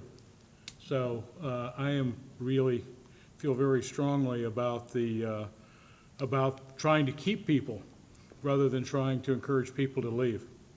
So I don't know how we do the rework, where it's best just to start over again and then secondly, I don't like a program that just kind of runs on autopilot. You may say that somebody's retiring, but you also, right now, we don't even know as a board where they're getting a 21% increase to retire, incentive to retire early. I think every one of those incentives, either to stay or to retire, needs to come back to the board specifically, and us to have board approval. Either it can be through the consent decree, but it needs to be pulled out, and for us to know. It just seems like that it's something that is not really in this expense controls, that it's the best use of our taxpayer money or the best use of trying to retain outstanding staff. Perhaps it was written when we had freezes. It could have been when it was written when we had We did freezes. we as a did way to have do it. freezes, Yeah. believe it or not, Yeah. back in the day. Well, All right, so you're asking him to relook at that one? that's why, I don't know if there's anybody else that I'd like that to comment. feels that way, yeah. You want to comment on that Yeah. one? Yeah. Sure. I would agree with you, Mr. Dyer, that I would probably not recommend early retirement and paying for that. It doesn't seem like it helps the district in any Right. way. You know, common sense here would dictate that we want to retain people, not encourage them to leave. Right. And so if we're looking at approving these, then are you asking? I would ask to pull that one tonight, the 1420. I guess the others are by contract, correct? The other two? Mr. Dyer is correct. Those are exactly language that have been agreed upon in the CBA, so those two you'd have to renegotiate. Probably because we had 1420 is why it drifted into the other contracts. It's really kind of a bad idea. Only good as a short-term thing during a reduction in force when you have to do it and you want to treat people fairly, but not as just a standard operating procedure, in my opinion. Do you want to comment on the same one? Yes, I know there's been confusion on this because I remember a couple instances, you know, with applying by January. Remember that? Something like that happened, but I wouldn't mind pulling this and looking at it because we're looking at, you know, doing our best to keep these people and this would help them. I just think overall we can look at this as a board to see what is the best alignment for our people. Okay, Mr. Zario? What is the process for, would we have to wait until the next turnaround for negotiations? Or would we be able to amend something like that mid-year? I'll speak to the process here. We certainly could pull this. What I would do is then just operate under current board policy. If somebody happened to retire tomorrow, that the current board policy would apply unless we went through a process for repealing the policy. So maybe that's the discussion, if that, wanted to follow this process as a repeal, and then we bring back one as a revision. I'm not sure where that would take us, but I do have a question about language within this policy. So if you look at the page 3 of 4 there, section L, number 1, what is in green says, and have provided at least 10 years of continuous service to the district immediately prior to the effective retirement date, or have completed at least 25 years of continuous service with the district immediately prior. It's the same thing. So I'm actually, wondering yeah. if we were to keep it, it would need, the recommendation would be to just say at a minimum 10 years. Well, the green goes with the first sentence as well. So before the Yeah. or has two parts. Retires within your first year eligible And, with 10 years of continuous service, or regardless of when you retire, just 25 years of continuous service. But if we were going to keep it, definitely Yeah. something we would look at. okay. I just real quick, I think to pay people to stay that are good people, who say it's superintendent recommendation and board approval, to have some incentive to get people to stay is probably a good use of money. If you have high-performing, high-quality people that you want to stay, I think that our leadership staff has not paid enough, and I would like to see us continue to support those people that we want to be here and want to be here with us. So I think it's just almost flipping the script here a little bit. Still give you some incentive, but it's a different type of incentive, one that benefits the district rather than takes good people away and sends them to leave. Hold on a second. That one is not, has not been negotiated with our union, correct? No. This one is for non-bargaining employees, Right. so Yeah. yes. Okay, so Yes, that one yes, we can can be do. just pulled? Yes. Yeah. Okay. So I would finish all of the policies and see if there's any other feedback regarding all of the other policies, but at this point, it's clear, we pull this policy, modify the item for tonight, so you can approve it without this item being removed. Okay. Those are all of my items, Madam Chair. Thank you. I'm sorry, point of clarity. Pull this item, do you mean just that one section? No, Or the the, entire, because there were other changes in this, just that specific policy, just, So, 1420. So to Ms. Rosario's point, the other section in there, which is a state statute and we're already following, when you cashed out your vacation leave as terminal pay, you cashed out 500 hours. Well, the state statute just said 60 days. Well, 60 days at 8 hours a day is 480 hours, not 500 hours. Or if you're a 7.5 hour employee, it comes out to 720. So we could strike any changes to section L of this policy yeah. and simply adopt the other statutory changes within the policy. Yeah, I mean, it's state law That's a of good catch. the reasons why the other sections in this policy are being changed. So I wouldn't want to and not section L include is that. the only one that Correct. references the retirement incentive. So if we struck any changes to section L and adopted the other changes, that would be in Okay. line with statute. I could support that. All right. Ms. Holmes, did you get that? All right, all right. Are we good? Okay. Moving on. Who's the next to present? The Office of next the is Superintendent. Office of the Superintendent, which will be presented by Mr. Alberti, Dr. Jacobs, and myself. I have the first update. It is 0131 legislative. This policy has been updated to align with current statutory requirements, specifically Chapter 120 and Senate Bill 108. All of the added language in green comes explicitly from that Senate bill. The next policy is 0131.1, technical corrections. The language in this policy has been clarified so that it is reflective only of corrections to errors, and those errors don't affect the substance of the policy. So that is the one change that you'll see reflected in that particular policy. All right, good afternoon. Through the chair, the next update is policy number 8415. This policy is basically simplifies language. The revision simplifies language and adds that employees will be covered in meals in case of an emergency. The next policy update is 8420, and this is the policy that kind of encumbers all emergency preparedness and response and operations for the entire district. So this kind of has some robust changes with regards to statutory language that just changed. So all that is reflected in the revised version. The next policy is 8452. This is the policy for AEDs, which removes some old language and adds the requirements that we need to have an AED by July 1st, 2027. But as you all know, we are full compliance with that requirement. And also it talks about, it includes to make sure we maintain the AEDs and locations that we're notifying the fire departments and that we're keeping the AEDs according to manufacturer's recommendations.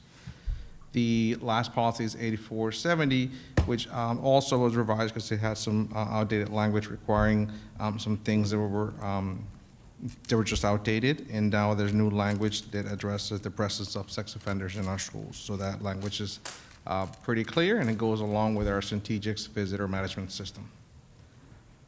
That's all I have. Any questions, board members? You got off easy.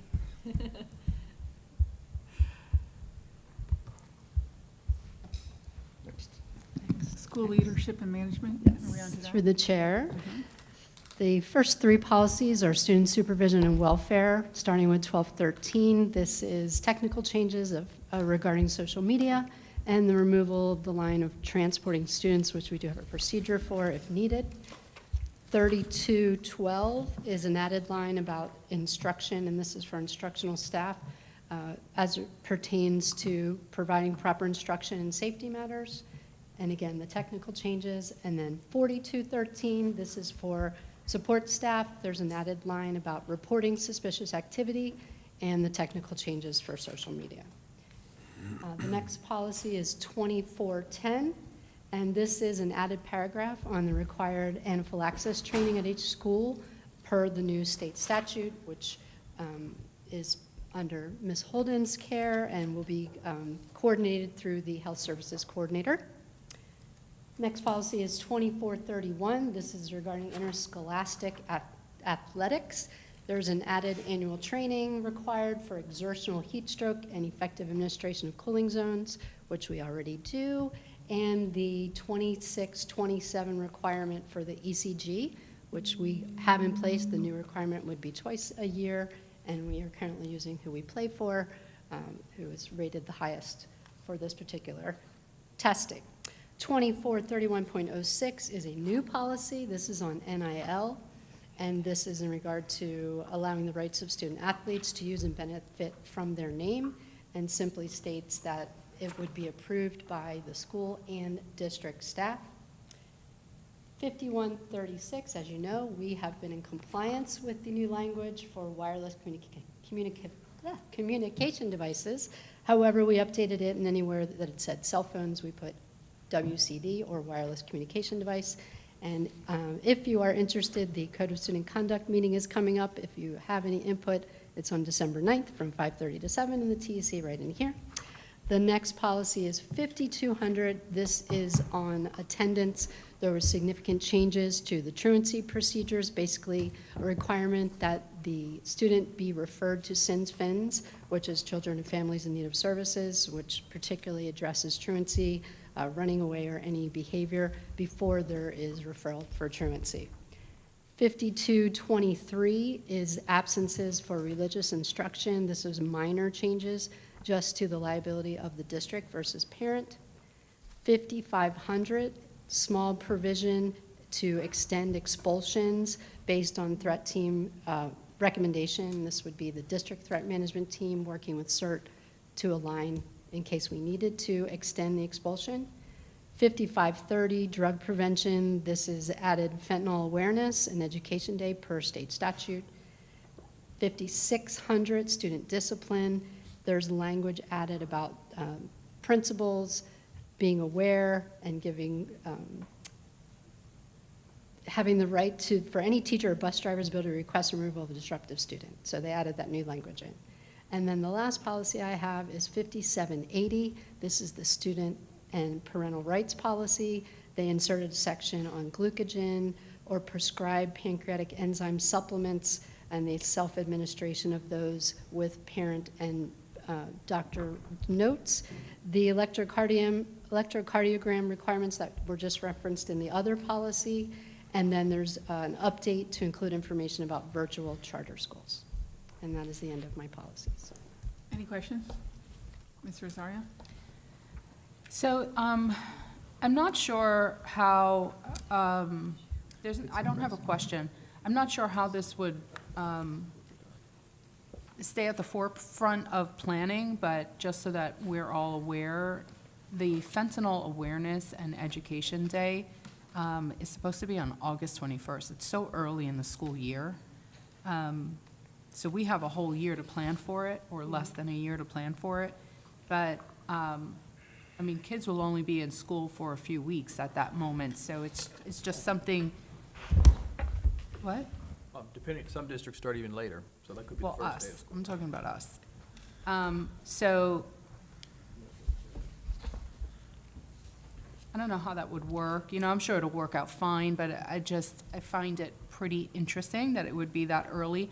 I do know, and I can't remember where it is, but if someone can remind me of the requirement to teach students about trafficking and the sort. Does anybody remember that statute and that requirement? We do have one somewhere. It's in the required mental health instruction. Ms. Holden is nodding Ms. her Holden head. is there, she's shaking her Yes. head. I'm correct on that, right? Is there a particular day for that? No? It just says that we have to teach them of that? Just wondering if there would be a way to combine those two things on that one particular day. So the fentanyl has already been added this year into our substance awareness lessons that we provide. And then actually on August 21st this year, just as we were being proactive, not that it was across the district, but we did put it out on social media, that the awareness of the day. So we're kind of in front of it a little bit. Okay, so that's good that we were in front of it a little bit, but this says that the schools have to sponsor events and promote awareness to the dangers of fentanyl and potential overdoses, including but not limited to, and all these other things. So just throwing it out there that maybe it might be a good opportunity to combine those two things in whatever we're doing on that day. Dr. Moore, what are your thoughts? I mean, I'll circle back with staff, but I'm sure they'll Yep. come up with a recommendation to get Correct. it We will done. definitely look into Yeah, that. it just seems, Mhm. to have something so isolated such as fentanyl on that one particular day, although it's not, it's very important, it just seems if there is something else that we can add to it, it would, I don't know, We maybe have, make it more, as I said, we have the fentanyl included yeah. in the substance awareness lessons that are required this year. Thank you. Yes, you have a question? Yeah, it just seems like that don't do drugs is more than one day. Yeah, You know, it just seems like I agree. that is probably, you know, if you do it August 21st and you check the box, that's not good enough for me. So I think that it's probably a bigger issue and probably, you know, needs to have more attention than that throughout the school year. But anyway. Dr. Jones?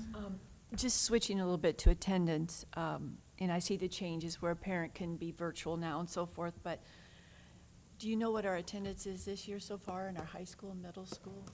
I mean, usually we range around 95 something, and high school goes to about 90. So through the chair, we are very similar to where we were at this point last year, but the follow-up work that's in place this year is different. So the best way to evaluate our changes to the code of conduct for attendance will come on the second side of the year in terms of the follow-up work, the parental involvement, because there's more stringent work in place for the second semester as attendance absence is built. You know, when we shoot for 90, that would allow a student to be out 18 days, and Yeah, that's it's just too ridiculous. much, you know?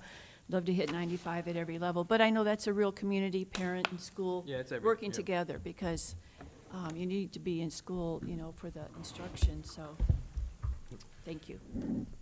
All right, Madam Chair, that concludes my items. There's a number of discussion items for board members. Right, okay. Discussion item 4A is America's 250th anniversary resolution.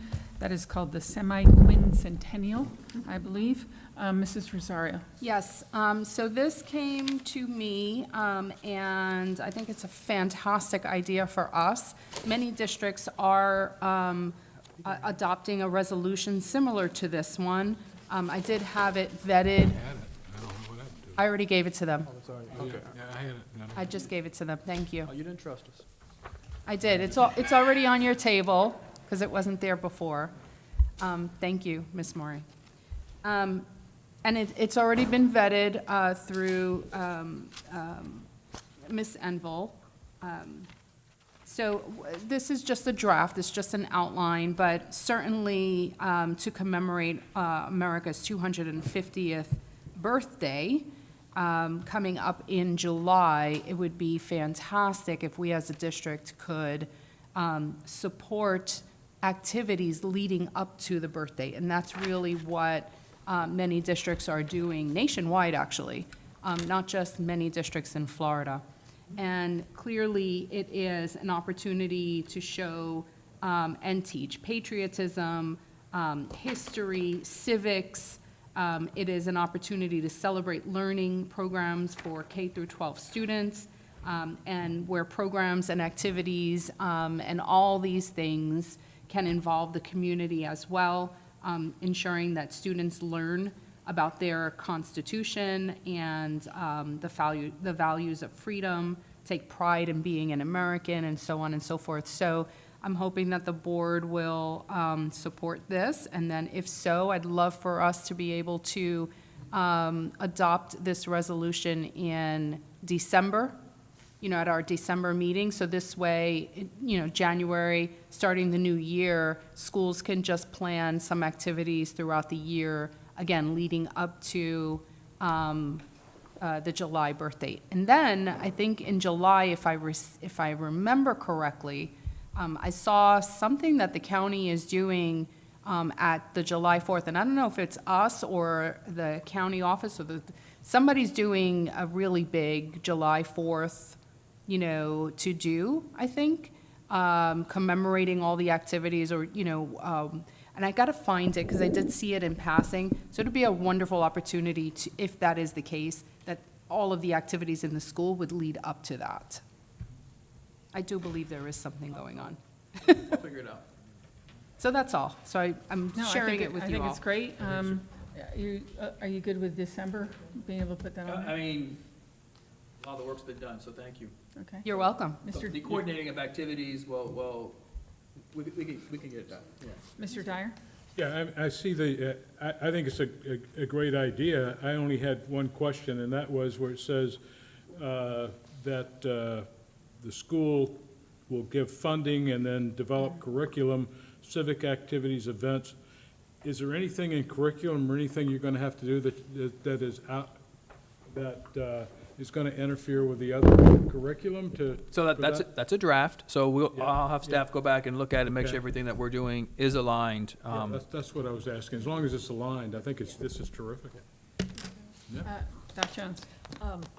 Yeah, I like this idea. I think if we go through with this in December, that we then start really connecting with our veterans associations, with our, you know, county commissioners, make this a real community thing. Yep. That the school district works with everyone together, because especially our Veterans Association, because they're so active in all of this. And I'm not sure, Ms. Rosario, who's doing that, but Sebastian usually does a bang-up job on July Yeah. 44, even more so than Vero Beach, because I was part of that for many years. But, you know, connecting it with our veterans, just making it a community connection. I like it. And even the language of it, I mean, just the language alone, for some people, it's hard to say semi-quincentennial, even I have to take a pause. But yeah, I think it would be great. Thank you. If I could add. Yeah, you want to comment? Yeah, I definitely support this resolution. I think it's a great idea. Next July 4th is going to be a very big celebration across the country. I think that our county should definitely participate in it and have some sort of a programming or party for our school district and spearhead that for our community. I think it would be a great idea. Okay. All right, on to discussion 4B, redesigning middle schools. Ms. Rosario. Yes. Let me get my paper for that. You all have this as well. I put it on your, it's a 4/5-day school week. I shared this with Dr. Moore. Let me get my notes. During our one-on-one. And it's just an idea. In researching some, I know that in some of our past workshops, some of the questions were if there are any ideas for innovation to bring them forward. So I just kind of thought about this. I did some research. I sent it to your emails, by the way. Please don't reply. Some research that I found on 4-day school week and 4/5-day school week. I mean, it could be presented any number of ways. So there are some pros and cons that are in front of you that I just kind of drafted up based on the research that is out there. For a 4-day school week, academic school week, Monday through Thursday, would be lengthened, sometimes anywhere between 20, 30 minutes a day. Some districts have it up to 40 minutes a day, but I think that's a little bit too long. This has been done successfully in many other districts to address budget issues. Number one, there's a district in Texas, Crosby School District, and they have implemented a 4-day work week that has been very successful, little bumps along the way, but it is something to consider. And then on that 5th day, there are districts that have done absolutely nothing on that day except allow teachers to do their planning and professional development. And then there are school districts who have used that 5th day or the Friday as like a fun day, right? That's the day that kids come in, they do their music, their art, their gym, their academic activities, if there are any clubs or field trips, so many things that happen in a school day that can be extended on a Friday. So there's still seat time. It doesn't remove seat time. And so there are lots of different ways in which a district can do this. I will share, going back to this one district in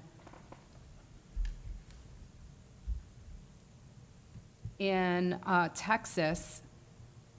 They use it as a hybrid option, and they found that they were in the middle of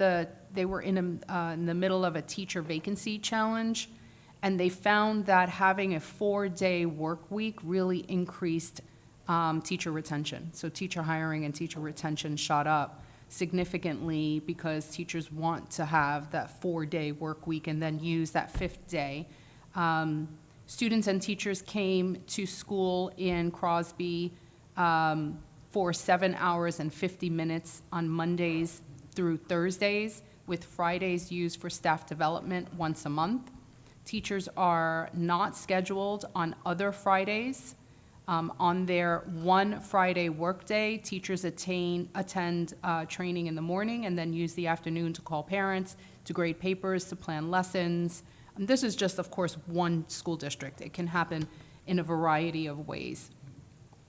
There is an option, each school day has, for this particular school district, each school day has an additional 20 to 25 minutes added to instructional time, and they call it a hybrid calendar. So in that way, dividing up the same instructional time throughout those days. There are legitimate concerns. There are some cons, clearly, that school districts have to pay attention to. It won't work for everybody. This one here, but with the current support or other benefits that could happen derived from the 4-day calendar, in recent surveys conducted in preparing for the 24-25 academic calendar showed support. It grew from 60% to more than 80%. So, over a short period of time, that support existed among parents and some of their skeptics from the beginning. One mother who staunchly opposed the proposal from the initial stages actually said that she now looks forward to Fridays to check in with her kids on their weekly assignments. Another mother says Fridays give her family a breather before the busy weekend with soccer games and birthday parties and church activities, etc. So there are some pros, there are some cons. I don't know, I don't think it would hurt if, we asked the superintendent to just explore this as a potential option. If certainly not for, well, I don't see it for all of our schools. But, maybe there's a pilot school. Maybe there might be an opportunity for us to be able to take a look at it in terms of some of the innovation that we're doing. I talked with the superintendent about it. He hasn't objected to it completely, but says, it's not a terrible idea, but it is certainly something worth discussing. So here we are discussing it. Okay. Board members? He's got his hand up. Oh, sorry. Whatever. You Yeah, call okay. anyway you Mr. want. Dyer. Okay. Everything that I have read or seen, when you talk about even the summer slide and you see what happens and you talk about all the research, now there may be something new in one school district, but most of the research says that extended day in school, extended time, extended hours, year-round training provides better educational outcomes, more time in school versus less time in school. So, I think that for twofold. First is, I don't believe in shortening the school week will help our academic outcomes. That's my opinion. We don't have a particularly hard job right now of retaining and recruiting teachers. We opened up the school year with only one open, which was filled by a full-time substitute teacher, that one opening. I assume that it's been filled since. I think that with everything going on, with all the change of the schools and going to K through 8 and the middle schools and new campuses, even to discuss one other thing like this is so far down the road and is just, it just doesn't seem to make sense in the current environment that we're working in. To even entertain something like this. It's interesting. When I was running a business, everybody, if you asked them, would you want a 4-day, do you want to come to work 4 days versus 5 days? Do you want to work from home? The answer is always yes, but does it really move the business forward or move the educational outcomes forward? I know it didn't in business work too well. I'm not, because everybody's coming back to the office. I'm not so sure that it would work in terms of educate the desired educational outcomes. And in this district, if you want to do that, you can homeschool. If you really want to do everything you're talking about, hell, you can run a 3-day work week, a 3-day week if you want to. There's so many options for people to do different things. I just don't think that in public schools that we need to focus on academic outcomes and on the innovation that we've got and all the change that's going on in public schools right now versus something else that's some other topic. It just doesn't seem to get traction for me right now. Okay. Dr. Jones? When this was on the agenda, I thought we were going to talk about middle school philosophy, and I'm very much in favor of that because there is good training. And it's right, we just can't put a school at another school and, rename it. You have to really train your teachers in the middle school philosophy, and there's been a lot of work done on that, and I think our teachers would benefit. I am absolutely against this idea for a couple of reasons. When we used to have, Dr. Moore, I think this was before you, we used to be out early Wednesdays 4 times. We were off every Wednesday early. Okay, you didn't know that. my first year, Okay, yeah. all right, here we go. I got rid of that. All right, I know. And it just threw the entire day off. Now, as a high school principal, you were having lunch at 10 a.m., doing this, and then you had to make sure you had your professional development in each of the areas. Then it went to 2 days, and I think 1 day, and now we're done with that. But it threw the kids off, it threw the parents off, and, when you look at this, the vast majority of our parents in public education are working. If they saw that we were going to be off on Friday, we would have an issue. There would be a revolution. With all these other, I'm telling you, with all these other changes, they're saying, wait a minute, we're going here, we're going there, we're going there, and have Friday off. And most of the parents could not stay home with their children. They're working. They've got things that they have to do. We have to understand our constituents, and I think our constituents have been very supportive of us and what we're trying to do innovatively, but I do not see that helping us as far as pushing our academics forward, as continuing to improve, as keeping our teachers here in the district. I think this is something that would pull us back, and I do not think we would have community support. So, Dr. Moore, I am not interested in you studying this. Hey, Dr. Pasca? Yeah, so it's an interesting idea. I'm not really going to approach it if it's a good or a bad idea. I think the real question is, are there parents that would be interested in it? That's really the question. Because, we see a continued loss of students every year. The question would be, would some of those families be interested in a program like this? And I don't know the answer to that.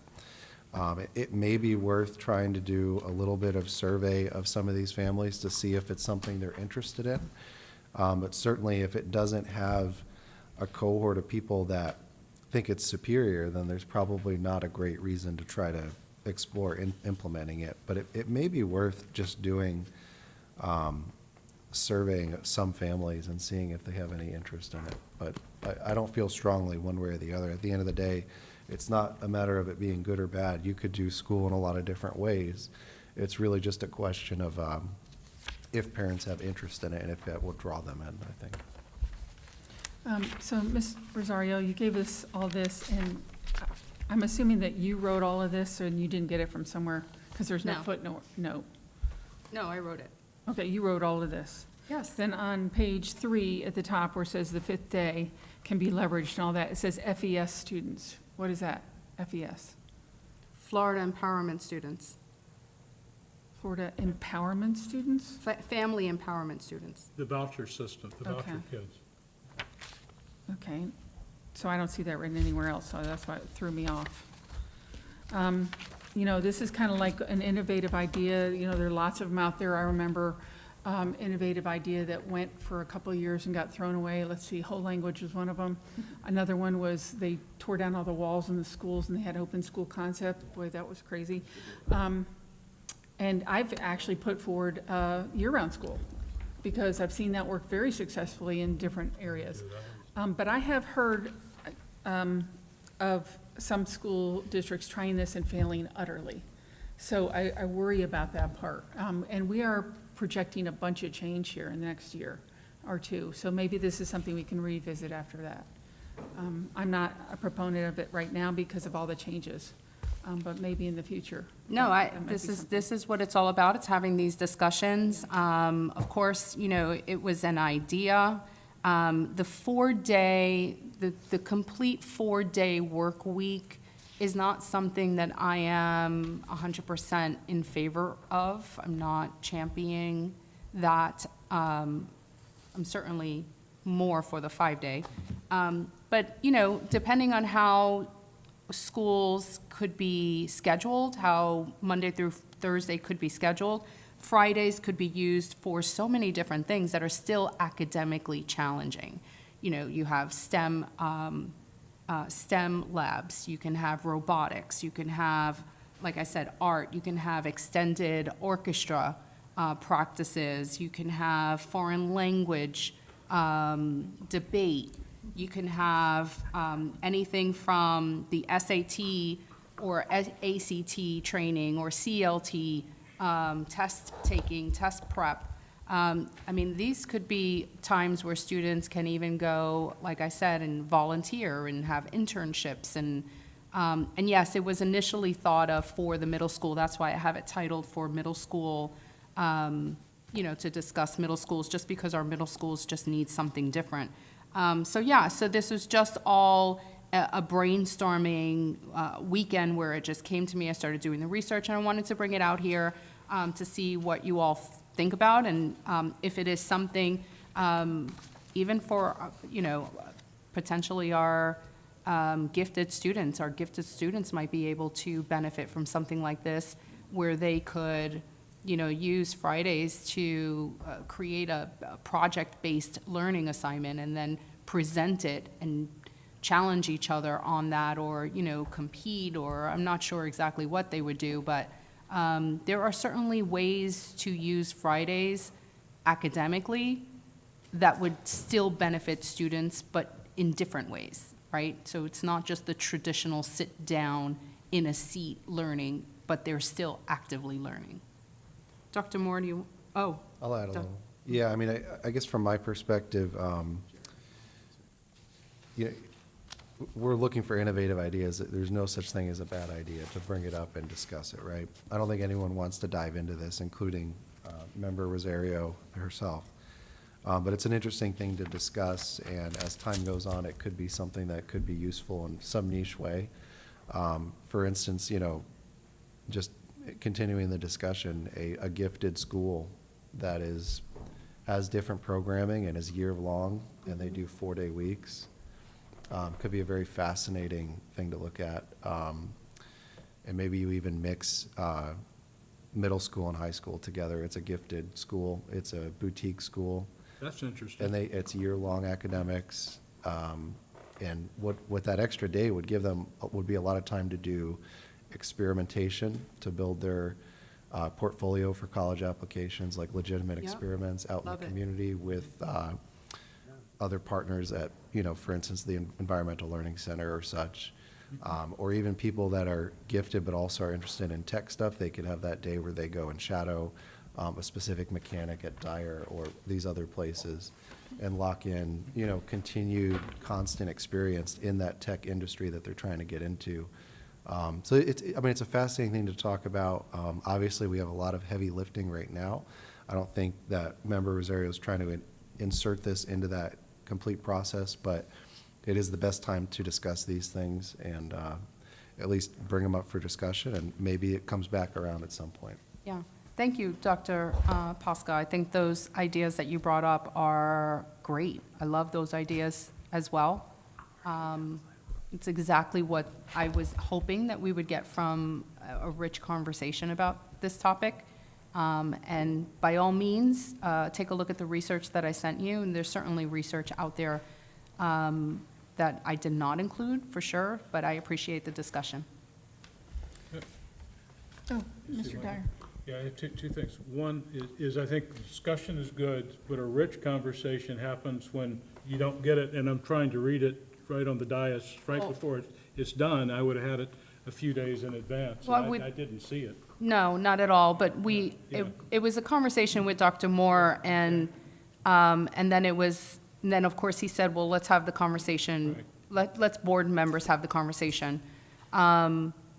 Okay. You're right, I should have sent over the materials ahead of time. I wasn't quite sure exactly how to bring it up, Yeah. you know, if I should just send it all ahead. I mean, this was just kind of brainstorming right now, and then I thought maybe I would send all of this to you after our initial conversation, but I appreciate that. Good, all right. Okay, moving on, discussion item 4C is an update on Jimmy Graves Field. Dr. Jones, thank you for bringing this up. I ask every week, where are we with this? Because I have people asking me all the time, can I access some of that? And so it would be nice if we communicate a little bit more in the public about what we're doing with that field.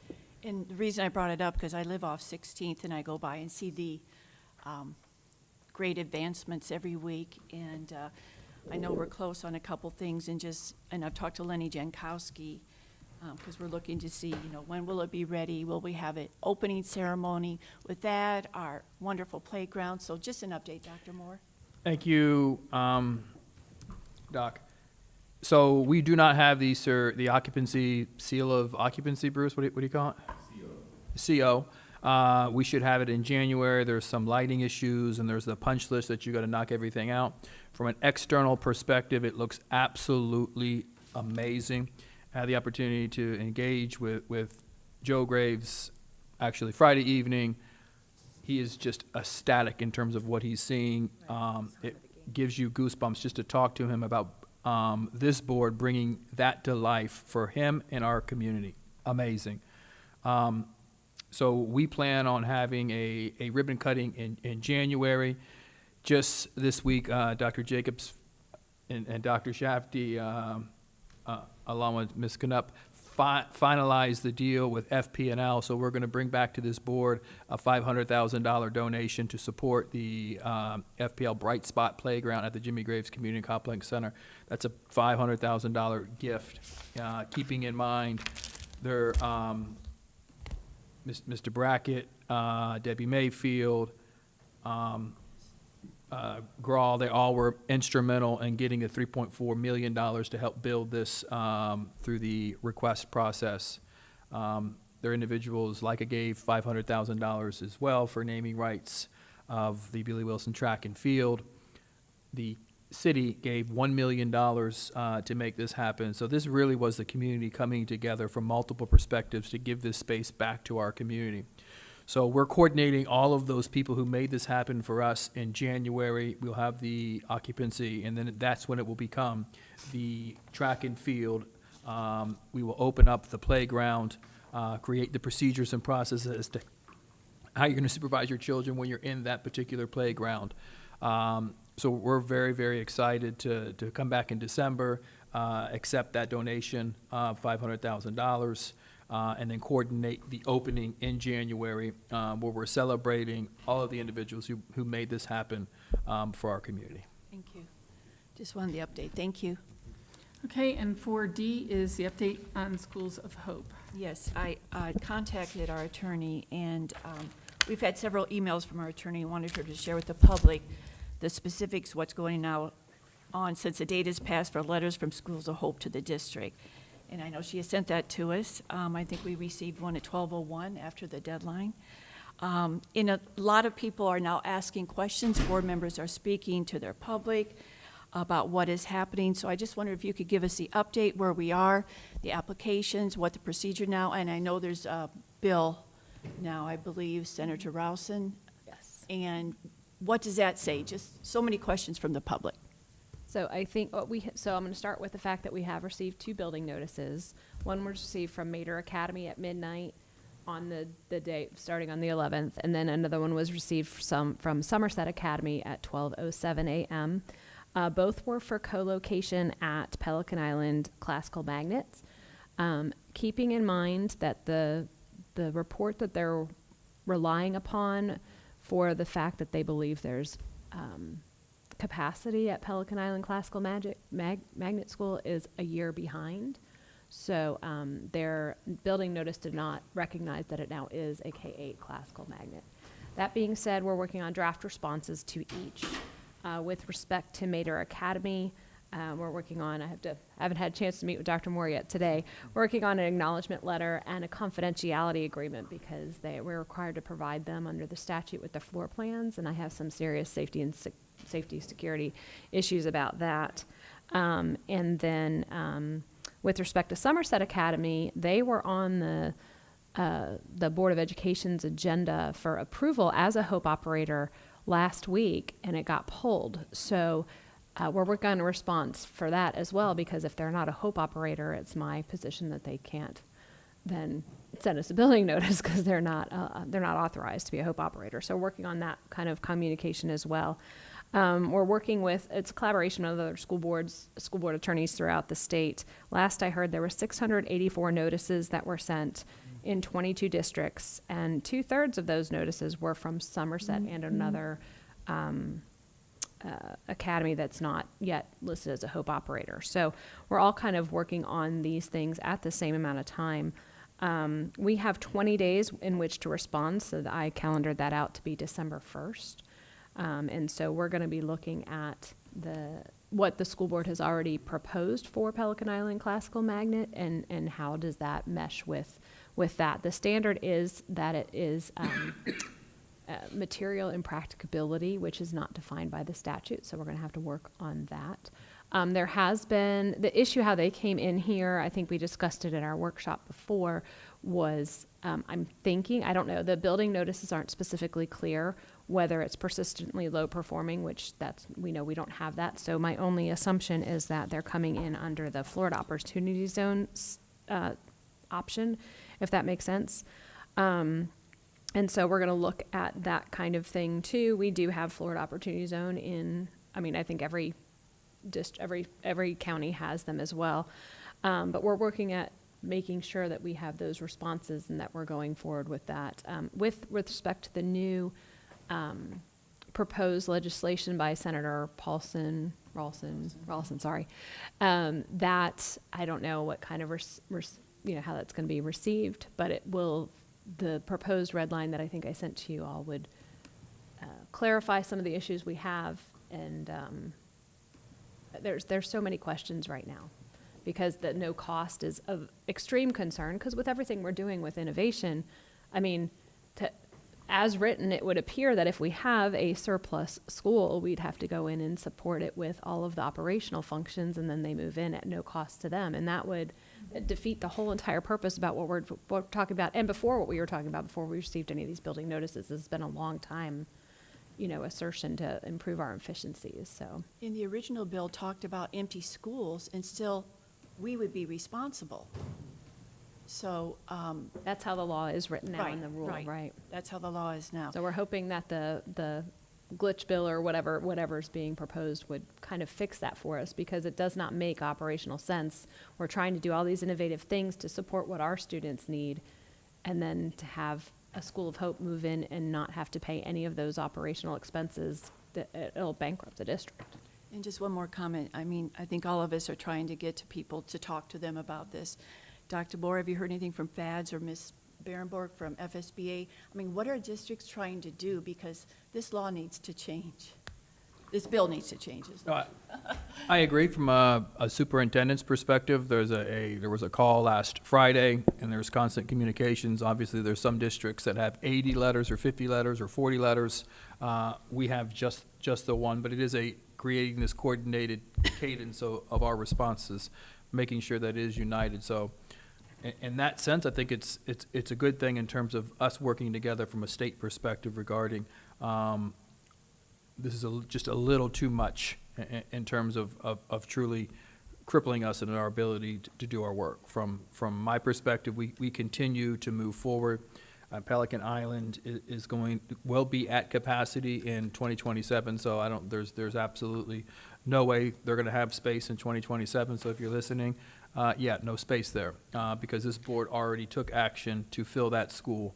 It's adding 2 more grade levels before they would have access, and that has been planned for, that has been marketed, and we fully anticipate filling that particular building, so the 300 odd seats that are available now will in fact be filled. And for me, it's just not Pelican Island. All of our schools No, and it's just the revolving door. Correct. And at the end of the day, the intent of that law and legislation is to provide support to communities that have failing schools. We do not have failing schools. Correct. We do not have persistently low-performing schools. And if you're going to help an opportunity zone, they've identified a zone.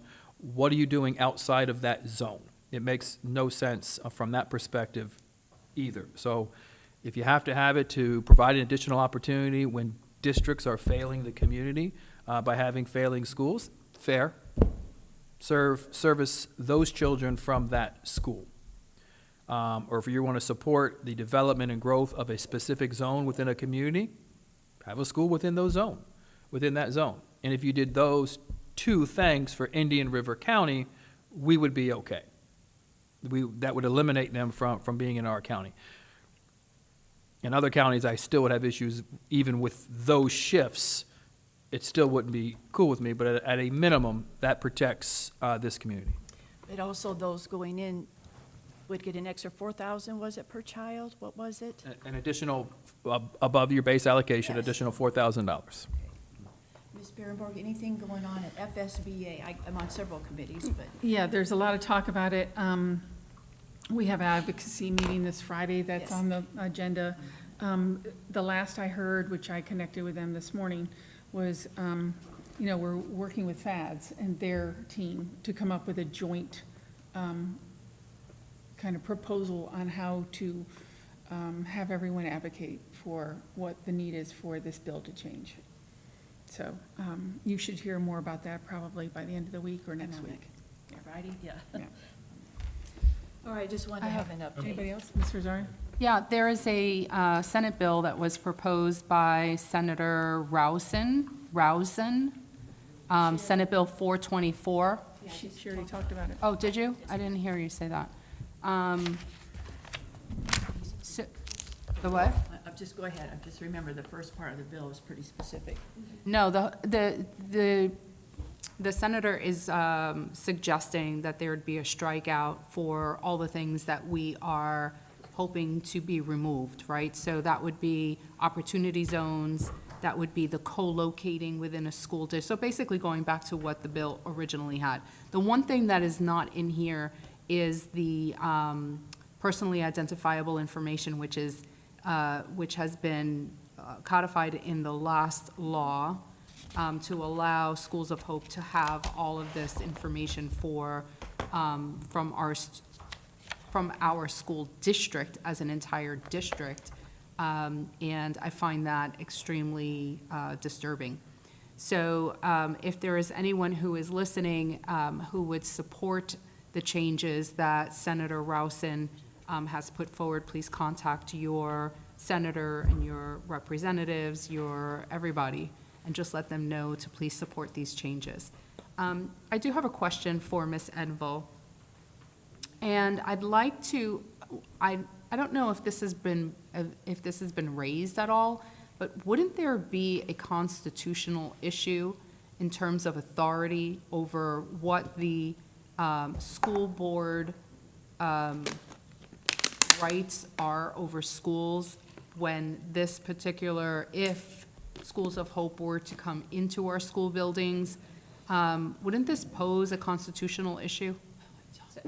So we still have to, under the law right now, we have to enter into a performance-based agreement. And even though they're designated as charter schools under the statute, we don't have any sponsor obligations or authority over them. So yes, there are definitely some control issues that are concerning. So the difference between that, the language that you've just shared, and the current relationship that we have with other charters is that we approved their charter. So there's still some sort of oversight, even though we do not have authority over their day-to-day operations, essentially. And that's different from the Schools of Hope, from what I'm understanding, because with the Schools of Hope, there could be essentially a constitutional issue. There could be, and also what's interesting, the legislation has written into the fact that if we do not enter into a performance-based agreement with the Schools of Hope, that we are penalized by our administrative fee for all of our charter schools, that we cannot collect it. So it's a very interesting, it's woven so intricately in there, and there's so many still questions that are open. So a few weeks ago, when this was brought up, one of the things that I think you said when, I don't know if it was myself or somebody else mentioned, would there potentially be a lawsuit that school districts can enter into together somehow. I think your response was that there was no standing. But when it comes to constitutionality, would there be standing? So If there was indeed, Right now, we have to presume the law is valid as written. And so our best chance is to get it repealed and/or changed. Because try to file a lawsuit, but we probably would not have standing. It would be what? but if there poses a constitutional, if there's a constitutional issue, even with the authority that's given to the superintendent based on Florida Constitution, doesn't that trump statute? It should, I and mean, you would think that that was discussed during the legislative session. I'm not sure that it was. Okay. Dr. I Jones? would just say, I think I sent a personal letter to about 100 of my friends and colleagues regarding this, and please fight for us and with us, because we're in this together. But I think every school district should band together on this, and I guess they can punish us all, but at least band together saying this is wrong. I don't know everybody in every school district, but I know many board members in several school districts, and I'm on the advocacy committee that Chair Berenborg runs, and we just need to get this out there. We can't be fearful. We just can't be, we have to fight. We just sit here and take it.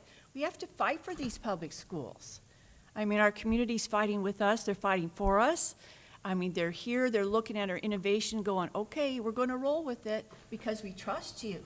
I just think school districts and school boards need to fight for this, whether it's just everybody signing something and say, listen, this is dismantling the public schools. You're taking our schools, having two people in there directing it, a principal and whoever else.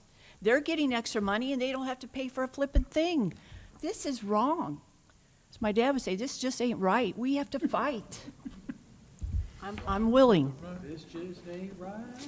I do know that there is a lot of buzz in Tallahassee right now on this. And I'm sure there'll be some others. There'll probably be a matching bill in the House, so we'll just watch it. It'll be interesting to watch.